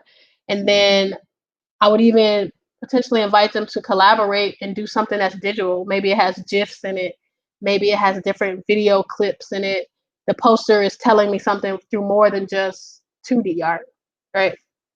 And then lastly, with this lesson, I would couple this nonfiction piece around protesters' call for justice from the Times Kids. It's a nonfiction article about the protest in Minneapolis, Minnesota this past summer. And I would talk to students about who took this picture and why did they take it in that way? Where is Minneapolis, Minnesota? Why are people in the streets in Minneapolis, Minnesota? Of course, knowing that they have background knowledge about that, I'm not suggesting that they don't. And then we read the nonfiction piece. We could talk about the comprehension questions, but I also want to connect all of these pieces. So what is Minnesota and Mauna Kea? Like, what's similar about that and what's different? Who are the people that were originally in Minnesota? Who are the people in Minnesota now? Who are the people protesting in Minnesota and why? And is this a fight? Is it similar or different to Clint Smith's? Is it similar or different to this protest poster? And what is the meaning that we make from all of this? So this is a mini lesson over several sessions on the theme of protest. And those are some pieces that I would use. Of course, you could change them out for other texts. And then a couple more activities. So if students are already civic, you could pose these questions using this embodied action framework. If you are already civic, where do you want to apply your magic, your gifts, or your talents? If you are already civic, who do you want to stand for? If you are already civic, what is your freedom dream? What is your embodied process? Remember, there are no wrong answers as we do this. So it's shifting the question to how can you be civically active? What can you do as a civic actor, to saying you're already civic. We know this.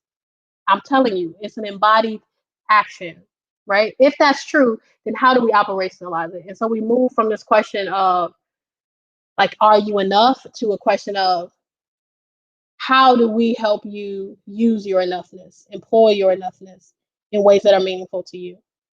And I think that's a provocative prompt that can get students to engage with their civic sensibilities in a way that does not disenfranchise them or tell them that they don't count. And art making activities in terms of possibilities, what I really want to hone in here is that if you have this framework in your head of art making as activist act, art making as process of becoming, art making as a tool to read the world, you can use that framework to do anything you need to do in your classroom. And this is just some ideas of what you might do, so you can leave this session with some things in your pocket. So you can have students design a social media campaign for an issue. There's a lot of skills in that, designing a whole campaign. Record a public service announcement and share it publicly. Produce an educative poem, rapper, song, publish or post it as a form of activism.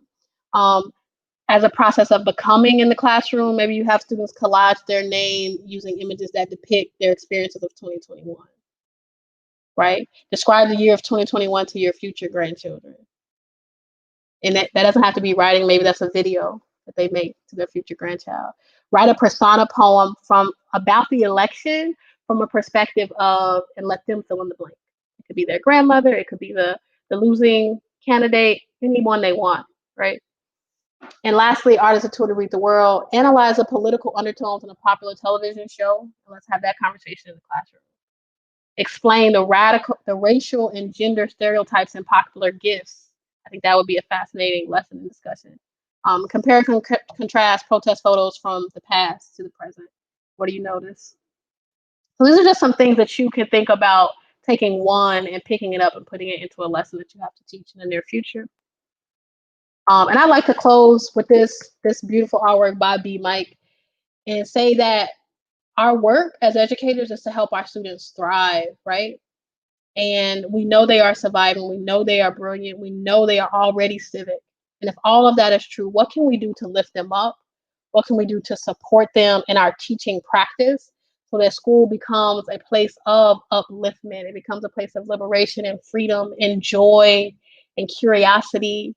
And it's a place where they can be fully human. And that is our work. So that's what I offer to you as educators. This is what we are here to do. And I hope that you take this talk and begin to interrogate, how do you embody these principles? How will you embody them to show up best for children? In closing, this is my contact information. I'm going to answer one question, and I just encourage you to go boldly to the places where you have influence and impact. Reach out if you have any questions. I would love to engage in dialogue around these ideas. I'm going to stop sharing. Hello, hello, hello. Please make some noise in the chat for Dr. Kamiyah Davis. Dr. Davis, as per usual, I am stunned and amazed. And you broke down so many tools and history, so many elements of the culture and your work in general. I just appreciate you so much for sharing that incredible presentation.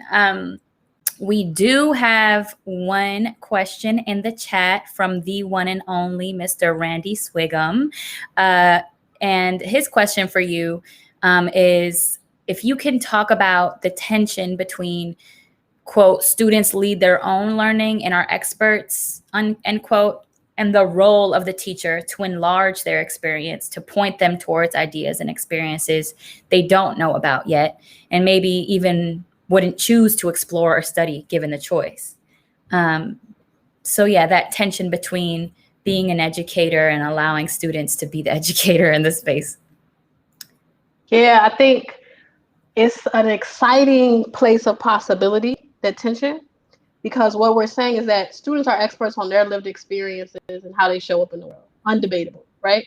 But as it relates to the content that you are trained in as an educator and your expertise, how do you come to students and offer them opportunities to engage what they already know with what you have to offer them, and allow them to critique it? And that's where I think the awesome possibility is, because if Sophie and I are having a conversation, she's an expert, I'm an expert, we're having this expert dialogue, that's different than me telling you you're wrong and this is the right answer.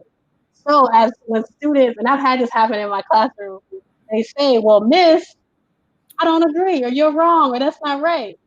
The answer, or the next thing you say is, tell me why. Explain. What do you mean?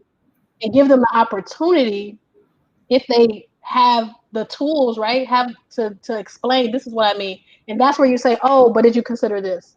Here's another perspective. Here's another resource. Think about this. And then come back, and I still want to have the dialogue. I still want to talk about, from your perspective, what you think about this. And then I think about, as it relates to like content specific, like, you know, mathematics terms and knowing what they mean. It's more of recognizing that students have assets and they have language, and it might be different than the language you have, but it doesn't make it bad or wrong. Like, oh, I understand that's what you mean, but the definition of photosynthesis is this. Add that to what you mean, right? So it's not a dichotomy of good or bad. It's like, these are our tools, and this is the expert language of scientists, expert language of mathematics, and how you can engage with it. That's my idea. Amazing. Totally agree. Thank you, Kamiyah, for taking that question. And thank you, Randy, for submitting that question. So we're going to go into this next portion. Please make some noise in the chat on YouTube, on Facebook, for the Dr. Kamiyah Davis. We thank you so much for joining us today. And as always, we just appreciate you. And so this whole presentation will be available up on our YouTube page, on our Facebook page. If you feel like, oh, shoot, I missed the first part, or I came 90 minutes late, whatever, it'll be available for you. So please do feel free to share. Thank you, Kamiyah. Thanks for having me. Yeah, thank you. Thank you for joining us. Yes. So this next section of Hip Hop in the Heartland digital series, if you are just joining us.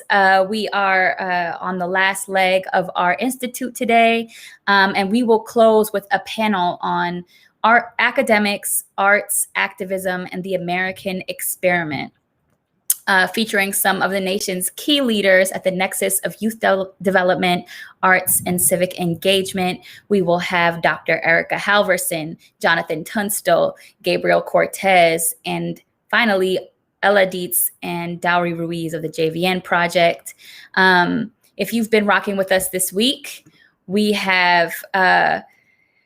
just finished up a festival called Passing the Mic, the American Experiment, where every night this week, Monday through Friday, we had performances, workshops, showcases, panels, conversations around this concept, this idea of the American experiment, what this country was built on, and is it working, or is it not working? Or is it designed to work like this? Who benefits from it? Who doesn't? And so if you missed the events of this week and you're just tuning in today, really intrigued by the theme, please feel free to check out the other videos on this YouTube channel or the other videos on our Facebook channel that you're watching through today. But that being said, this conversation right now we think is super important because all across the country, we're all kind of in the midst of, as Kamiyah would call it, a turbulent time.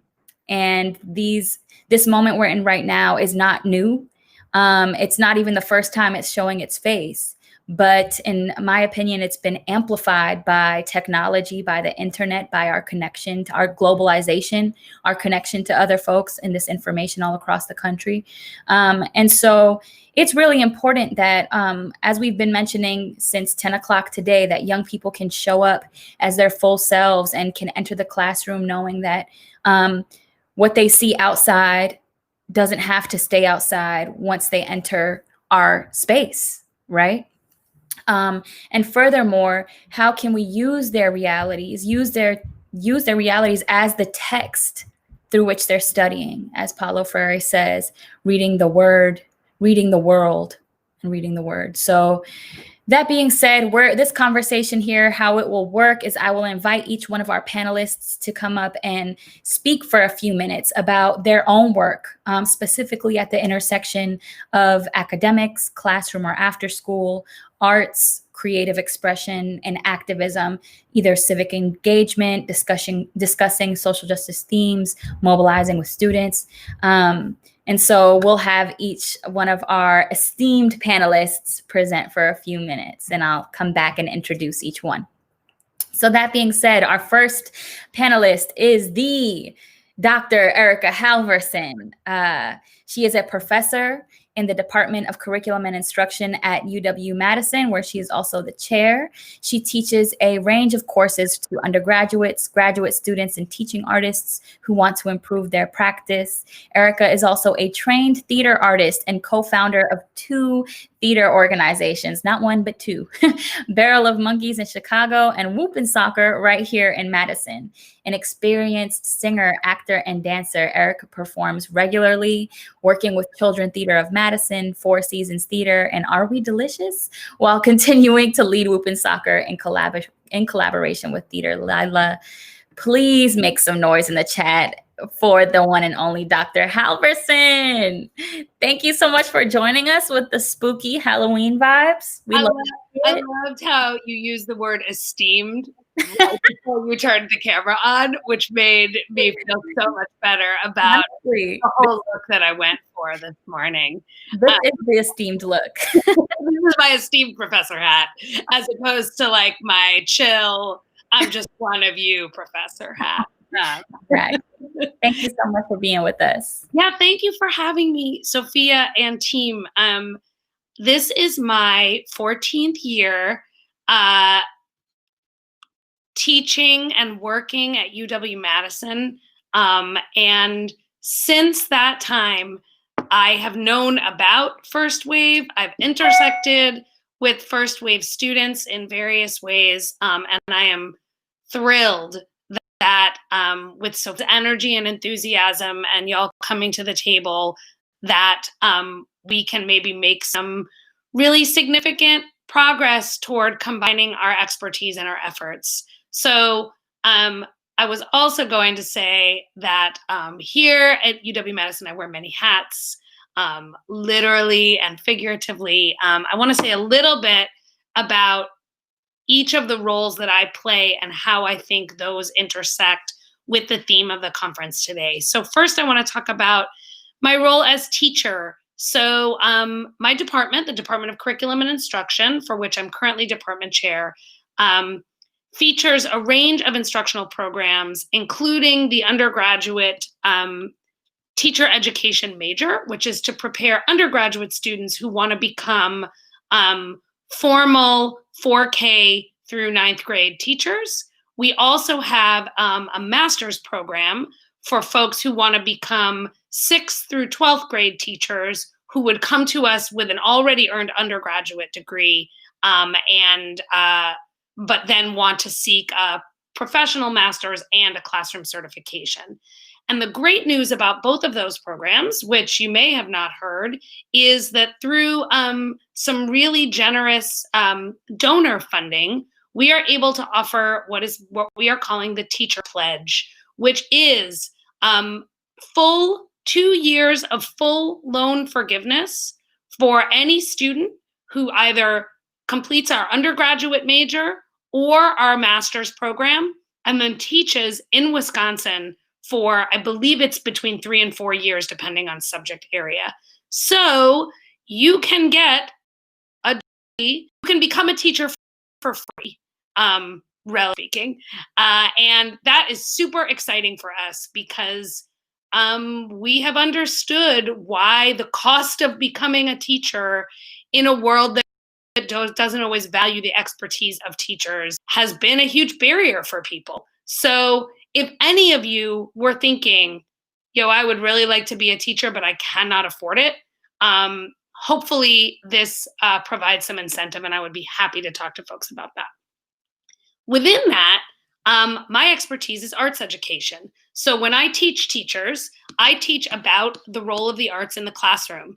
And I have taught for a long time a course in our elementary education sequence called Teaching and Learning in the Arts, which has been mostly for people in our pre-service teacher program. But I've been talking over the years with Sophia and others about how we can make those opportunities available for folks who are in the arts and may not want to be a formal classroom teacher, but may want to learn more about how to become a teaching artist, somebody who brings their expertise into a range of different kinds of education spaces. So that might be a classroom, right? You might drop in to a middle school and run a residency on hip hop and activism. It might be an after school program. So I'll say a little bit about the program I run here in Madison called Whoop and Soccer. But we are also aiming to set up shop in the new Madison Youth Arts Center, where we're going to be able to bring young people into our space in out of school time to learn to make art collectively together. So being a teaching artist, right, doesn't just mean being a teacher. It also doesn't just mean practicing your art with others. There's skills, there's habits of mind. You heard about some of them this morning. And we are developing a program for y'all to learn to become a more effective teaching artist in whatever your arts practice is.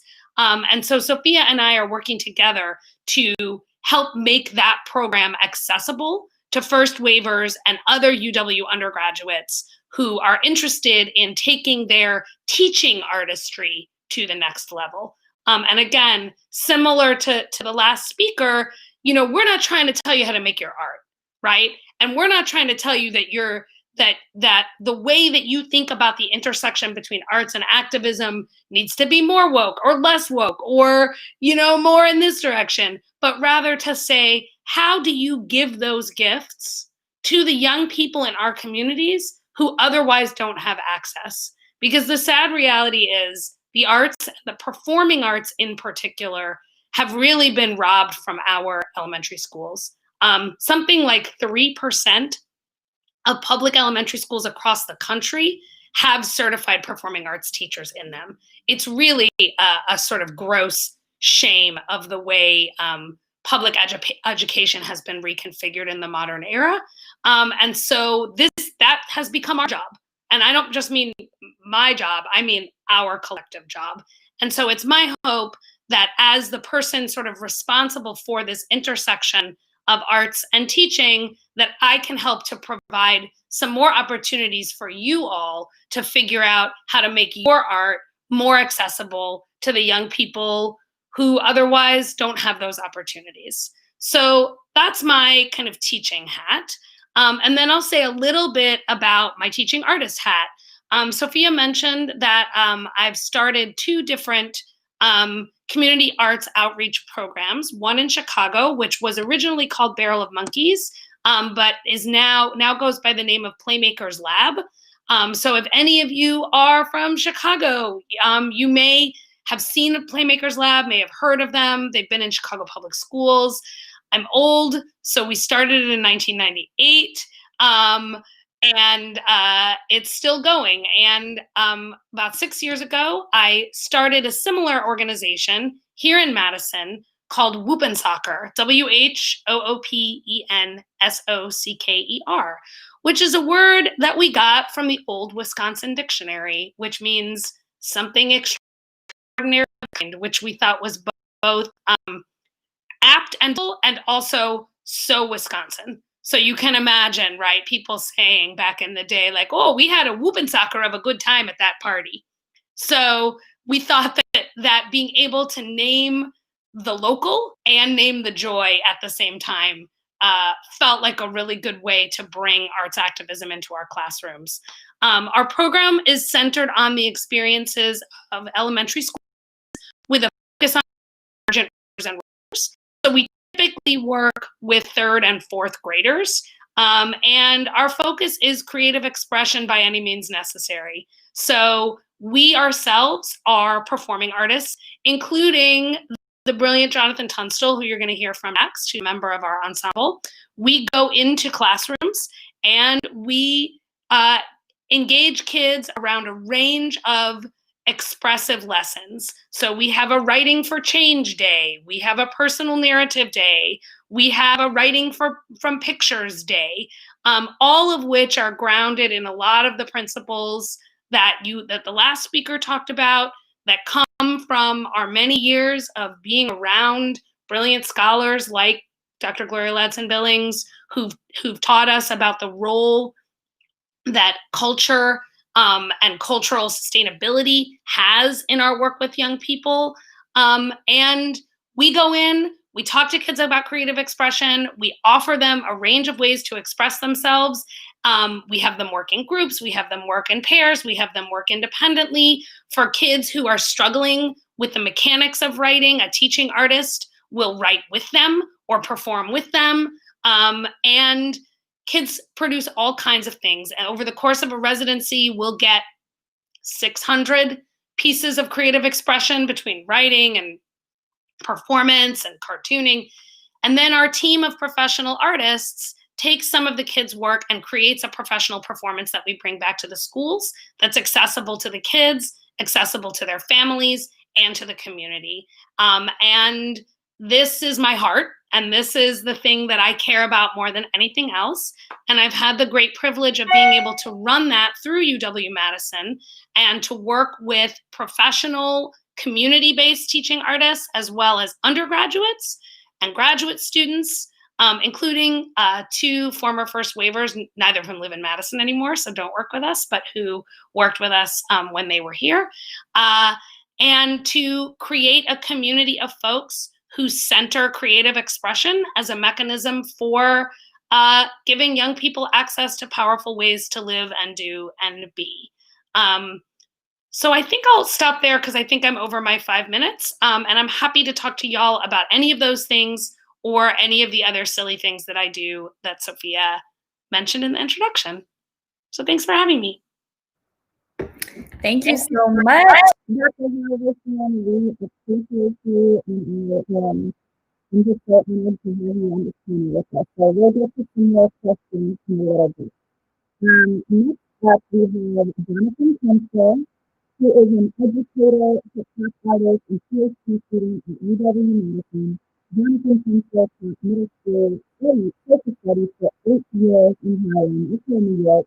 During this time, as an educator, he focused on creating culturally relevant pedagogy through art integration, specifically using hip hop and spoken word as a content. He currently works as a teaching artist for Teaching Council, along with working on a PhD in hip hop education. Please make some noise in the chat. We see you on the YouTube, we see you on the Facebook for Jonathan Tunstall. Hey, what's up? So I am Jonathan Tunstall. My sound was like weird, so I'm assuming it was a cool intro. So I'm actually here because of First Wave, like literally in Wisconsin. I never thought about the state of Wisconsin ever, not once in my entire life. I think like when Obama won Wisconsin, I was like, oh, that's weird. But I like randomly read this Gloria Ladson-Billings article called Culturally Relevant 2.0 about hip hop ed and First Wave in particular. And I was like, oh, that's dope. And it was just in the back of my head. So when it came time for me to apply for my PhD, Wisconsin was in the back of my head. And so my particular research interest, or what I do, is hip hop for wokeness and hip hop to saturate students in Black genius. I come from a history background. I was a history teacher for 8 years. I became a history teacher because they taught me a bunch of bull. They taught me lies, had me walking around ignorant, talking about Thomas Jefferson is great at like age 16, 17, had me out here looking ignorant. Like, so as soon as I think I got in college, I started reading on my own. I think I read the autobiography of Assata Shakur, and that was all she wrote. Like, after I read that, I was just, all right, nah, nothing. All the stuff y'all tell me is BS. And so I became a history teacher with the goal to shine a light in dark corners of history no one ever talks about. So we're gonna talk about slavery. I want to talk about Reconstruction, where stuff was actually going cool for Black people for a little bit. Like, I wanted to talk about actual history. And I discovered, and I legit for like years thought that I invented hip hop education. I thought that I was the only person who was a rapper and a teacher. I was like, cause teachers are square and nerdy, but I'm like, I'm just gonna use my intelligence to sneak in the back door while I'm doing these little underground hip hop shows. And so one day I was like, you know what if I incorporated my rapper personality, my skills that I've cultivated as a rapper, and brought it into the classroom. And I started doing like little creative projects. I was like, all right, cool, we'll do American Revolution, but you guys can like rap about it. That was like baby steps. And I was like, all right, so now let's get a little woke. I'll play, this is one rap song, Raskat's Nature of the Threat, which is the best history, the best history lesson you'll ever get in life. And little by little, I was like, all right, cool. So now I'm gonna teach y'all how to create raps about your things going on in your neighborhood. And they was talking about stuff like food deserts. They was talking about, and this is Harlem, so they was talking about, all the white people at Columbia jacking up the rents and stuff. So it was all kind of insight kids was getting. So it got to the point where after doing hip hop ed, after doing creative projects, I hated everything that wasn't creative.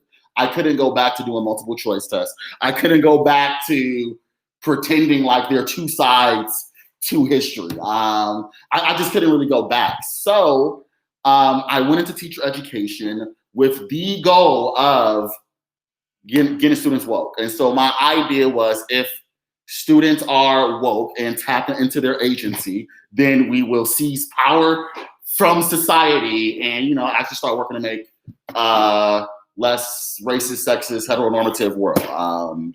Get rid of all the isms.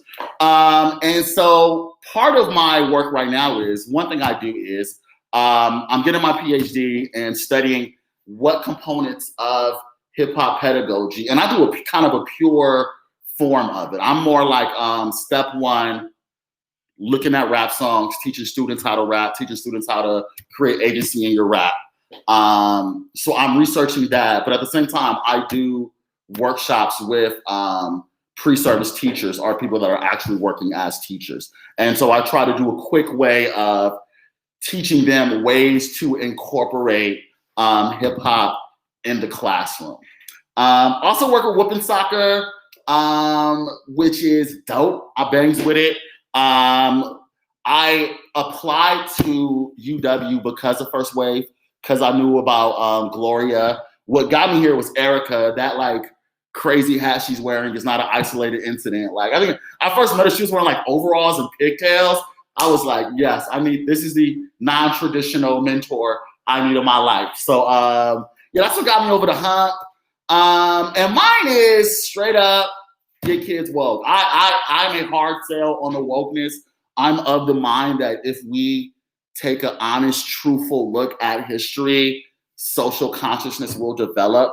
And then the last thing I'll say, I don't think we are cognizant. We don't pay enough attention about the like 200-year smear campaign against Black intelligence that America did. And I'm getting to like the Black genius part. Cause like, and this is like, I'm a historian. So like legit, I go back to like early 1800s when Europe was getting rid of slavery and cotton was just getting popping. So they was like, all right, this is crazy. There's too much money to be made. And so the way America was trying to keep face in the global community was create this big lie of Black inferiority. And it was like every single entity in America was in on it, from entertainment to the government, from blackface shows, which is like the first American pop culture. They have eugenicists from people like Thorndike, who we still learn about in schools and don't even talk about their eugenics past, to even like now, to the 90s, where you have researchers in schools talking about stuff like super predators. So I am very intentional about waving the banner of Black genius, waving the banner of like racist bullshit in history, and being able to kind of bring authenticity and bring your whole self into the classroom. So yeah, those are my, that's kind of what I do right now. Hip hop for wokeness and situating folks in Black genius. Awesome. Thank you so much, Jonathan. I am so sorry that my network connection gave out. I'm going to give you your bio anyway, okay? You deserve it. So who you all just heard from is Jonathan Tunstall, an educator, hip hop artist, and PhD student here at UW-Madison. Jonathan taught middle school social studies for 8 years in Harlem. During his time as an educator, he focused on creating culturally relevant pedagogy through arts integration, specifically using hip hop and spoken word as a counter narrative. As you have heard from him today, he currently works as a teaching artist with Whoopin' Soccer while working on his PhD in hip hop education. Jonathan, we are so happy to have you with us. Okay. I'm so glad you moved to Wisconsin for us because we need you here. All right, moving on. Next up, we will hear from Gabriel Cortez. He is a Black biracial poet, educator, and organizer of Panamanian descent. His work has appeared in the New York Times, National Public Radio, Huffington Post, The Rumpus, The Breakbeat Poets Anthology Volume 4. He is a Vona Fellow, Bars Workshop alum, we love to see it, NALIC Grant recipient, and winner of the Judith Lee Stronach Baccalaureate Prize. Gabriel is a member of the artist collective Ghostlines and co-founder of the Root Slam, an award-winning poetry venue dedicated to inclusivity, justice, and artistic growth, as well as Right Home, a project working to challenge public perceptions of houselessness and shift critical resources to houseless Bay Area youth through spoken word. Gabriel works as the director of programs at Youth Speaks, one of the world's leading presenters of spoken word performance, education, and youth development programs. Please go up in the chat on YouTube, on Facebook, and make some noise for Gabe. Thank you so much for joining us, Gabe. Hey, thank you so much for having me, y'all. For real, mad shouts out to you and just this incredible week that you've been organizing. And I'm so excited for your rest that's about to come. But shout out to all the hands helping to make this thing possible. Appreciate y'all. Like Sophia said, my name is Gabriel Cortez. I'm a poet, educator, and arts organizer. I've been involved in the field really of youth development, of hip hop pedagogy, of youth spoken word movement for 11 years. And I've been a participant really since I was 15, so about half my life. I'm currently the director of programs at Youth Speaks. as well as co-founder of the Root Slam, like was mentioned, Right Home Project, as well as I was the poetry director at UCLA World Arts and Cultures Department's Summer Dance and Theater Intensive. So shout out to that. But I only, pull these up just to mention and just kind of like contextualize how each of these sites are really committed to adapting and applying liberatory arts education practices within specific communities. And so with Youth Speaks, we work with 13 to 19-year-olds, primarily in the Bay Area, but also throughout the world. I think one thing that I appreciate about that organization is within our vision statement, we have an emphasis on creating a global movement of brave new voices. And especially in this moment when we're connected in ways we hadn't before, it's been really exciting to see that manifest. But within the Root Slam spaces, we're working actually specifically with adults, grown folks in the Marcus Books neighborhood of Oakland. And there we specifically say that we're guided by values centering the voices of Black, Indigenous, and people of color artists, queer, trans, gender nonconforming, and women poets, working class, low income, disabled, immigrant, and undocumented folks.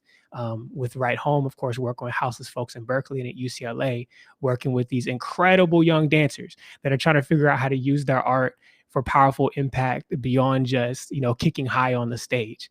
And so I only say this because, this field that we're involved in, and really like when we're talking about creating space for participants' voices, it's an adaptable thing. It's like one of the earliest technologies, the voice. And it's important how we're bringing it into those spaces. So when I was kind of presented with this question about, how does your work sit at the intersection of academics, arts, and activism, I was like, like this, as a participant in this space, those three have always felt like one. They've always felt unified. So like in my hip hop and poetry club in high school, shout out to Marshall. We need to change the name because it's named after a slave master. And I'll see y'all in the alumni Facebook page. But within that space, we're trying to figure out how to use our voices to challenge, things exactly like that, the challenges that were coming up in our schools. And when we were in the library in Los Angeles for Get Lit practices, we're trying to figure out how do we, talk back to our city, the LA as a whole. And similarly, when I was at UC Berkeley doing Cal Slam, like in the Multicultural Center, we're trying to figure out how do we use our voices to be in solidarity with our homies and Students for Justice in Palestine. And so it's really within these spaces that were my training ground, often outside of the classroom. But in each of those spaces, I was learning what Oakland artist and organizer Fabiana Rodriguez would later make concrete to me, which is that culture shift precedes policy shift. So we shift culture through education, through art making, through gathering our people and being in circle to give and receive and disrupt the banking model of education and affirm the deep wisdom of everyone in the room, especially our young folks. And when we shift culture, we make possible, like, let's say the soda taxes that have been happening in Berkeley, Oakland, and San Francisco, which I was pretty, closely involved in with my campaign work with the Bigger Picture Project, as well as, like young folks at June Jordan High School in San Francisco, when they're BSU, they're trying to, the students are trying to pressure them to bring in healthier food to the space and really, using their voice to stand up in that way. We make possible the talk around police abolition, and Green New Deals, as well as the small choices that happen with our friends and families and within our communities that could be just as important in disrupting violence against our young folks. So when I think of the work that we're doing within classrooms or outside of classrooms, it's really practice. It's practice for when you're off stage, and you really got to raise your voice up. So yeah, like it's practice in doing what Jazz Hudson, who's another incredible Oakland poet and alum of Youth Speaks, who says, in order to move hearts, you have to speak from the heart. And I'm super excited to get to talk more with y'all about, how to set up our young folks or participants to do that. So thank you for having me. Word. Thank you so much, Gabe. We're just happy to have you here with us. Also, thank you for the love, but you definitely held us down and brought a whole group of young people from Youth Speaks to join us this week at Passing the Mic. And now you work in overtime on Saturday. We see you. We appreciate you. We love you.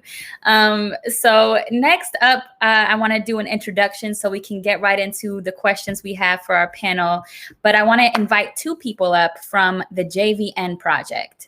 The JVN Project is a collective centered on using the genre and culture of hip hop as a tool of empowerment. It is an organization instituted by students at UW-Madison, inspired in the First Wave program, inspired by the life of 19-year-old Chicagoan artist, UW-Madison student and First Wave scholar John Vietnam Nguyen, MC, poet, dancer, music engineer, and activist. The JVN Project uses hip hop's core values as a framework for developing its programs and initiatives. This includes a commitment to literacy and uplifting of underprivileged communities through the arts, the redirection of violent, unproductive, and or self-destructive energies, youth mentorship, social justice initiatives, and the provision of platforms for others to share their story. So coming from the JVN Project, we have Ella Dietz.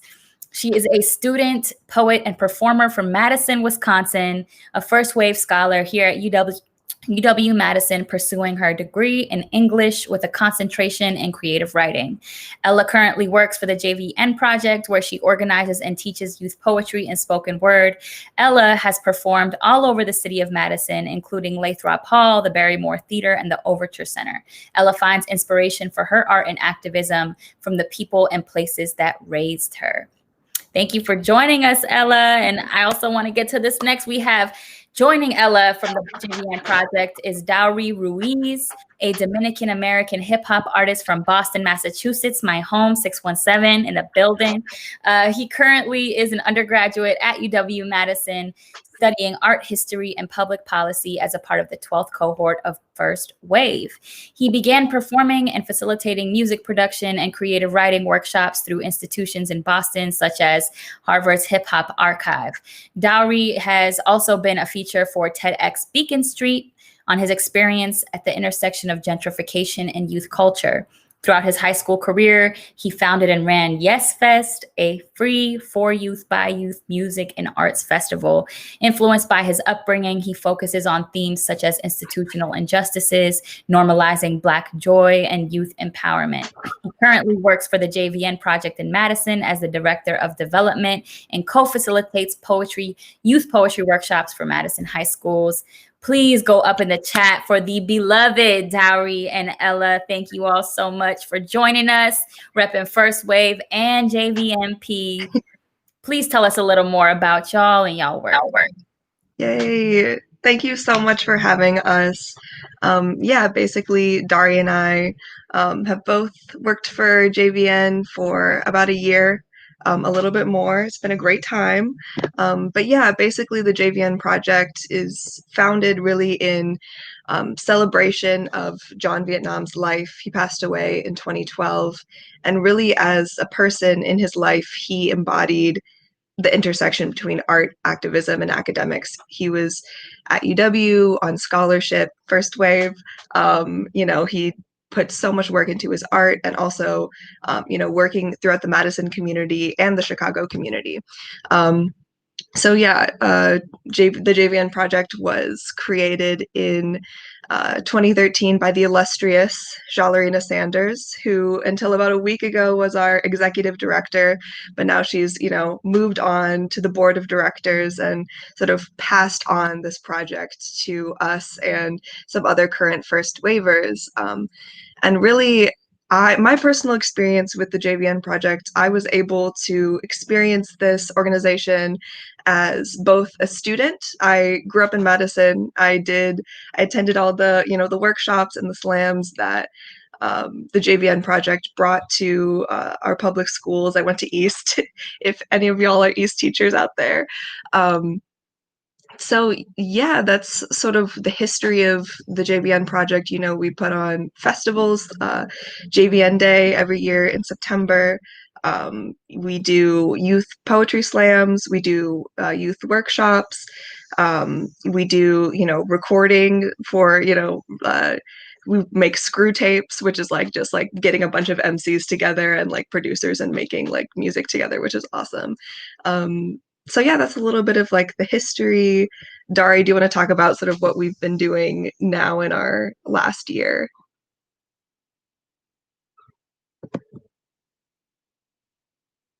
I think you might be muted. I can't tell though.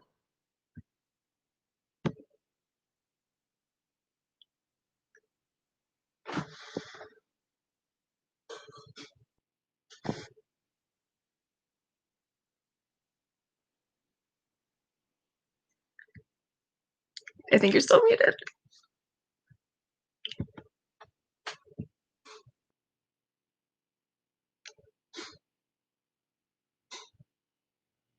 Okay, yes, I'll finish up because tragically the illustrious Dari Ruiz is muted. But basically, yeah, this year has been a little bit strange just because, you know, we all joined at sort of what was going to be the end of the project. You know, Jalarina was like, we're going to have to dissolve this. But then me and a few others, we were like, okay, we want to keep this going. So this year has sort of been a new beginning for the JVN project. And then also with the pandemic and figuring out how to, you know, get this started on a virtual space has been interesting. We were able to just start our partnership or start back up our partnership with MSCR. So we're running virtual poetry workshops. It's been really fun and interesting.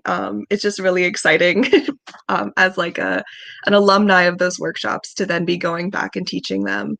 And yeah, I don't know. I think the JVN project is really special. It's certainly affected my life a lot, especially in the intersection of arts. It's really been the organization that's informed my art, my activism, and it was really what led me to getting into First Wave, so therefore my academics. So yeah, oh my God, Dari, are you back? Can you speak? Hello. Yay! Okay. So yeah, the JVN project now, as we start to translate and move everything into online and trying to, you know, do what we do, but in an online setting, I think we have kind of learned to adapt in a way to really bring kids in and like experience what JVN project has to offer. I remember we were really debating if we were going to do JVN Day like online or in person. And I think what we saw was that we were able to capture a lot of the same essence, even though that we weren't in person. And I think slowly but surely, as we stay in this, you know, new world that we're in, we are slowly starting to see that if we just provide the tools for a lot of the, you know, access to the resources that JVN project has to offer, I think people will come and people will see that there's a lot that still needs to be learned and utilized through the JVN project. So yeah, I think that's where we're at right now. Awesome. Thank you so much, Dowry. I'm so happy that your sound came back. You know, everything's in retrograde. It's Halloween. There's things going, spookiness is in the air, but we are persisting. Thank you so much, Ella and Dowry, for joining us from JVNP. We appreciate you, and we're so happy that you could join us to be on this panel. So that being said, let's get into a conversation. I want to invite all the panelists back to the screen. We have about 20 minutes, so I'll just put out a question and we'll have maybe 1 or 2 or 3 folks answer per question. So feel free to chime in when it feels good to you. But my first question for you all is just, it's kind of a general question. We have a lot of educators and teaching artists tuned in today, or maybe artists who haven't even entered the teaching space yet, but are interested in it. And so I'd like to just pose the question about when it comes to working with young people, we know that spaces for creative expression can be liberating in so many ways. And so for you on your journey, what was an aha moment for you on your pedagogical journey of teaching through the arts? Is there anybody who wants to answer first? I'll hop in. Okay, word. Thank you. My aha moment was this student I had named Avril. I don't even know if I'm allowed to tell her name. Whatever. Avril. Avril was impossible to like. Avril was crazy hood. Like she was bullying all the teachers. Like nobody was banging with Avril. Like I remember once I saw her like come at this one teacher, Mr. Kanata, and I could just destroyed him. Like she was just on her own stuff. And like around year 4 when I was teaching, I had tenure. So once I got tenure, I was like, you ain't telling me nothing. I'm doing what I want. I think I did this one piece in class called, like the whole piece was, what if the little niggas only master teachers? And it was based off this Erica Badu refrain. And and I said that refrain like all throughout it. So it was like, I did it in front of school. The principal was horrified because it was like 20 niggas in it. It was like, I did like 20 times in front of like 6th, 7th, and 8th graders. But like, yo, the conversation I had with Averlyn was next level. And it was just like, her insight was next level. She was like born and bred Harlem. Just the way she was able to bring reality back in the classroom. And it just colored our relationship from then on. Like me and her was tight. And it was just like a big moment. Like, you know what? Being authentically me and bringing my full self into these spaces that I would think I used to have, I would think I need to code switch for, like use my voice. I use if I'm talking to the bank, like, hello, how are you? But like, no, I could bring my authentic self into it. And I was like, cool, this is the move. So this is the move. Word. Thank you. We've been speaking a lot about this just today, about what it means for students to bring their full selves. But I think your story speaks to what it means for educators to bring their full selves, whatever that means for them, because students respond to that. So thank you. We all got that one student that was just our master teacher ourselves. So thank you for bringing her to the space. I'm going to pivot. Maybe Gabe, do you want to answer? What was your aha moment on your pedagogical journey? Definitely. Yeah, so many moments. So it was just hard to decide on this one. But I think in this piece around, our students being our teachers, there was a real critical moment. I remember when I was teaching at John O'Connell High School and Berkeley Public Library out here, where I'd been rocking with the same group for a little bit, right? We had like our regulars that would come through to like our after school slam club or just like after school workshop. And they started kind of guessing my tricks.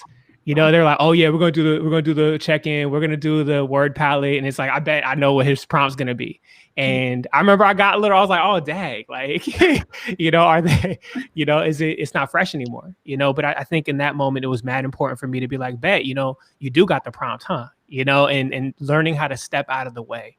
One thing I mentioned, or I might not have mentioned in my intro, is just that like when we're engaging with like and trying to cultivate voices, not just for performance either. It's like we're also trying to cultivate like these young leaders. And so like when there's that moment where you see somebody ready to step into that leadership position, it's just like, get out the way. You don't got to hold it. In fact, we're trying to make this thing contagious so more hands can hold it. And I think it was really beautiful when it's like, yeah, I'm not from the Bay, even though it's the longest place that I've lived, to have young folks that are from the Bay able to open up conversations and craft their own workshops, their own open mics, their own events, and be able to freak it in ways I can't, and I think that's one of the most important things, just if you really are in circle, you gotta let that ego go, and be ready to learn from the young folks. Absolutely. Absolutely. Thank you for sharing that. Does anybody else want to respond to that question? We can move on to the next question. So the next question that I wanted to talk about is, this week with Passing the Mic, like I said, we've been talking about the American experiment, right? This country, this democracy, so we hope, the systems that this country has set up in place, who benefits, who doesn't. But in recent weeks, we've also seen the federal government openly condemn even the discussion of critical race theory from schools. So I wanted to hear from you all more about your work. How do you make space in your work to continue to critically interrogate identity, inclusion, belonging? Where is the urgency for this discourse in your work with young people? And if you want to talk about any policies or changes you could recommend, but I'd also just like to hear how you kind of address critical identity in your work. I could talk on this. Go ahead, Dara. So I would also like to tackle the last part of your question about the policy changes. I feel like as a current student who is experiencing this and kind of like also a teaching artist teaching this, I feel like I have the perspective of like, okay, what would I want to experience as a student and what can I offer the students that I teach? And so I think at least for me, it's everyone's going to come from a different place, so we have to meet them where they're at. But that also doesn't mean that we shouldn't be giving everyone the education that they should deserve. So personally, I feel like, you know, if we have a bunch of kids from Wisconsin who maybe never went to a class or a school with a person of color, or, you know, there's going to be a bunch of cultures and ethnicity that they're going to encounter when they come to UW, and this might be the most diverse that they've ever experienced. I think it's very important that, you know, education institutions offer and encourage not the bare minimum. You know, I think personally for me, something that I think should change is that there shouldn't just be one ethnic studies requirement for UW or just any institution, because you can't really, you can't cover every ethnicity or culture just in one class.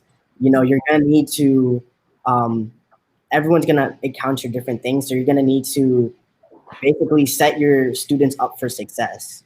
And I think that that's where I think a lot of the ignorance lies, is that, you know, when students leave here and they just took like this one hip hop class or something like that, and then they claim to be culturally educated because they know Cardi B, I think that's the bare minimum, you know, as especially as someone who is, you know, Dominican American in Wisconsin.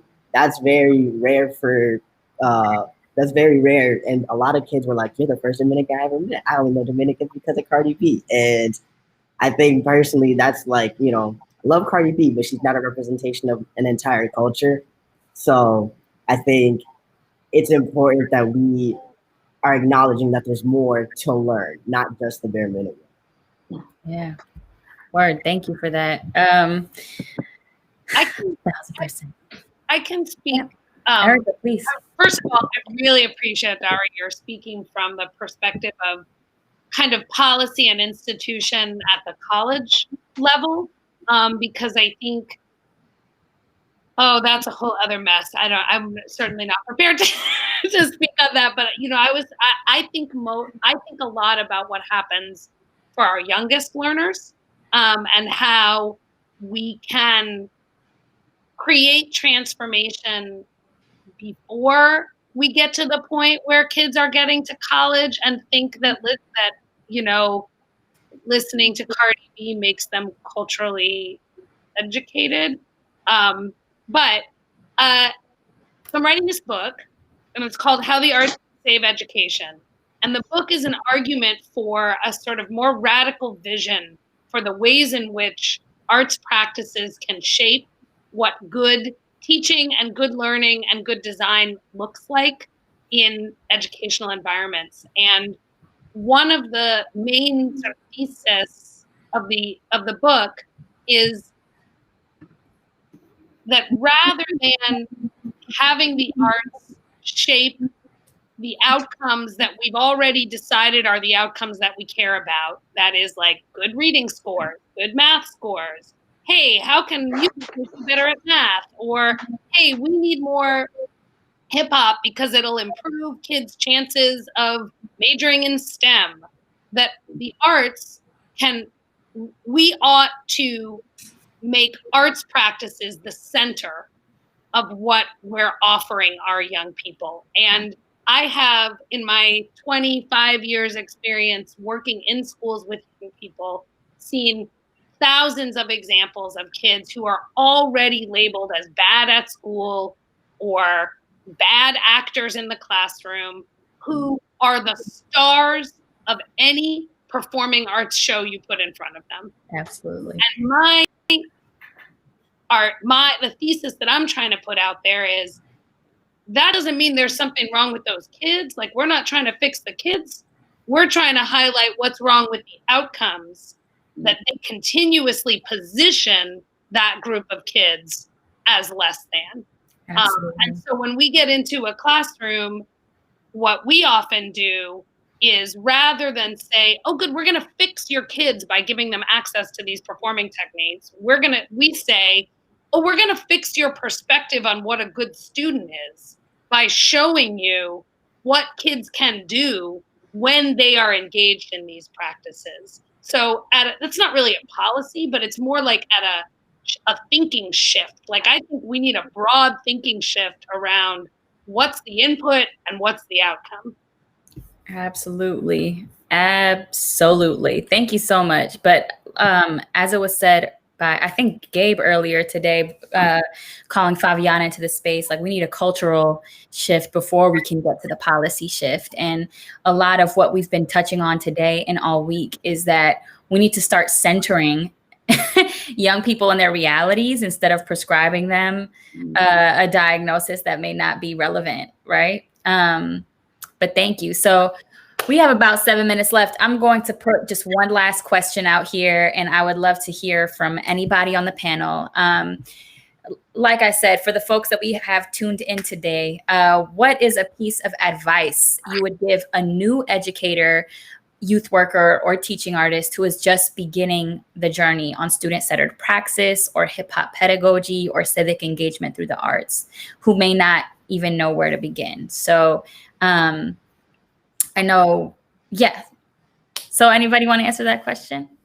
What's some advice you would give to someone starting this journey of teaching or starting this journey of hip-hop pedagogy or culturally relevant pedagogy? I'll go. Balling, man. I feel like I'm really like, I feel like a lot of solutions to the problems we have now can be found in the past. I think Baldwin broke it down when he talked to people back in 1960. He was like, go for broke, take risk, and as you learn, you will naturally, learning is a process of learning how to transform the world, like the educational paradox. As you learn about society, you will naturally want to shift society. And it's going to be a risk, like it just is. Like there's, using history in particular, we still pretend like you can be apolitical. We pretend like we can tell two sides to Manifest Destiny. We pretend like there's two sides to the Civil War.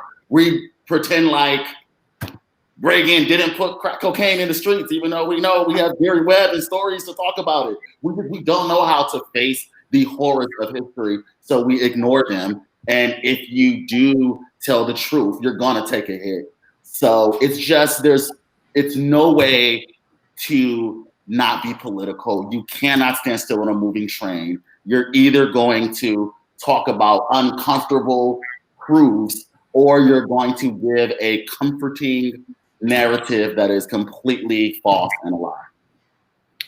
I want to piggyback on the risk-taking thing, because I think that the thing I tell new teachers, the main thing I tell them is that teaching is a risk-taking act, so is learning. And if as a teacher, you're not willing to take a risk, there is no way your students are going to be willing to take a risk. So thinking about teaching as a fundamentally risk-taking act is like number one piece of advice for any educator, arts educators and otherwise. 2, joy and seriousness do not have to be opposite ends of a spectrum. One of the blessings of art making is that we can blend joy and seriousness into the same act. And that's like the only reason that I teach, is to achieve that blend of joy and seriousness. Amen and amen. Thank you so much. The concept that there can't be two sides to the Civil War and also the joy and seriousness are not opposites and don't need to be. The risk-taking that it takes to teach. And also from earlier today, we started off talking about the cipher and call and response, at what it means for everyone in the space to be in the circle.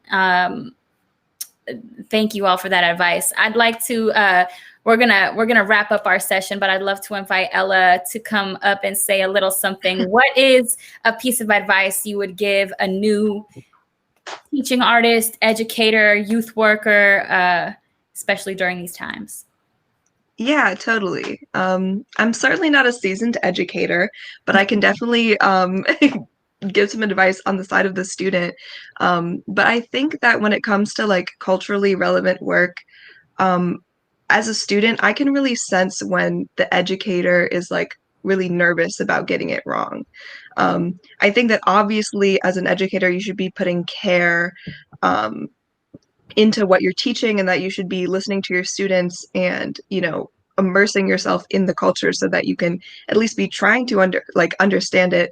But I think that the student can tell when you're nervous about getting it wrong, and that then makes the student nervous.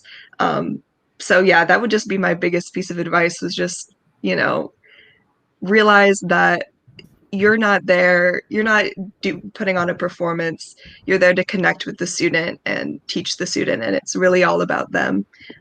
So yeah, just bring some humility and ease to it, I would say. Awesome. Thank you. And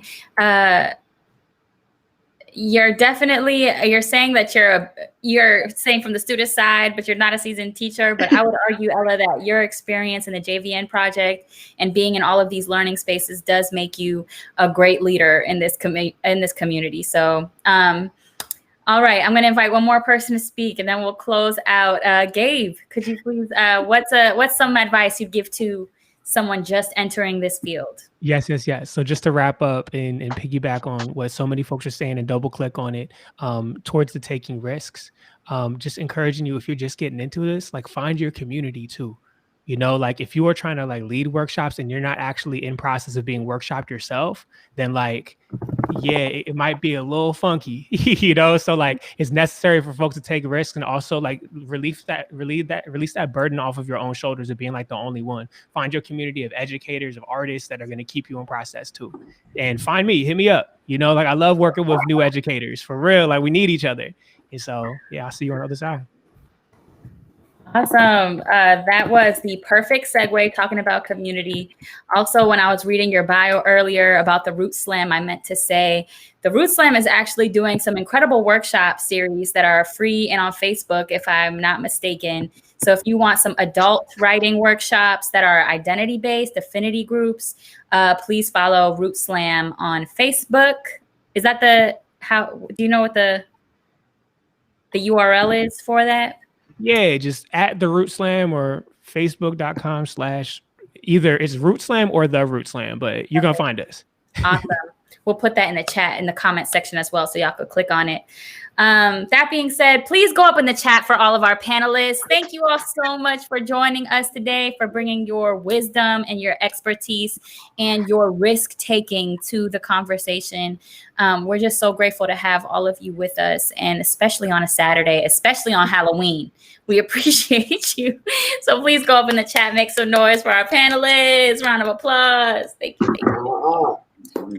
So that brings us to the conclusion of our first ever Hip Hop in the Heartland digital series.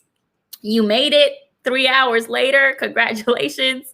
To Gabe's last note about building community, we are here for you. Hip Hop in the Heartland has been going strong for about, I want to say, a decade now. And a lot of the educators in MMSD and in our Wisconsin community have been rocking with us since the beginning. I want to shout out Vera. I want to shout out Luke. I want to shout out Randy.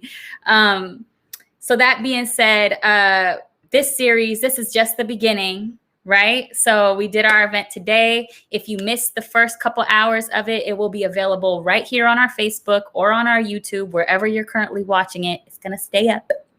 But come January 30th, March 21st, May 22nd, and Tuesday, July 6th through Friday, July 9th, we will have a Hip Hop in the Heartland digital series that will be on a platform where we could actually see your faces, engage with you, have your mic on, your camera on, breakout rooms. If you are interested in Hip Hop in the Heartland's spring digital series, please visit this tiny URL. tinyurl.com/hip-hop in the Heartland. Feel free to add your name to the listserv and we will get right back to you.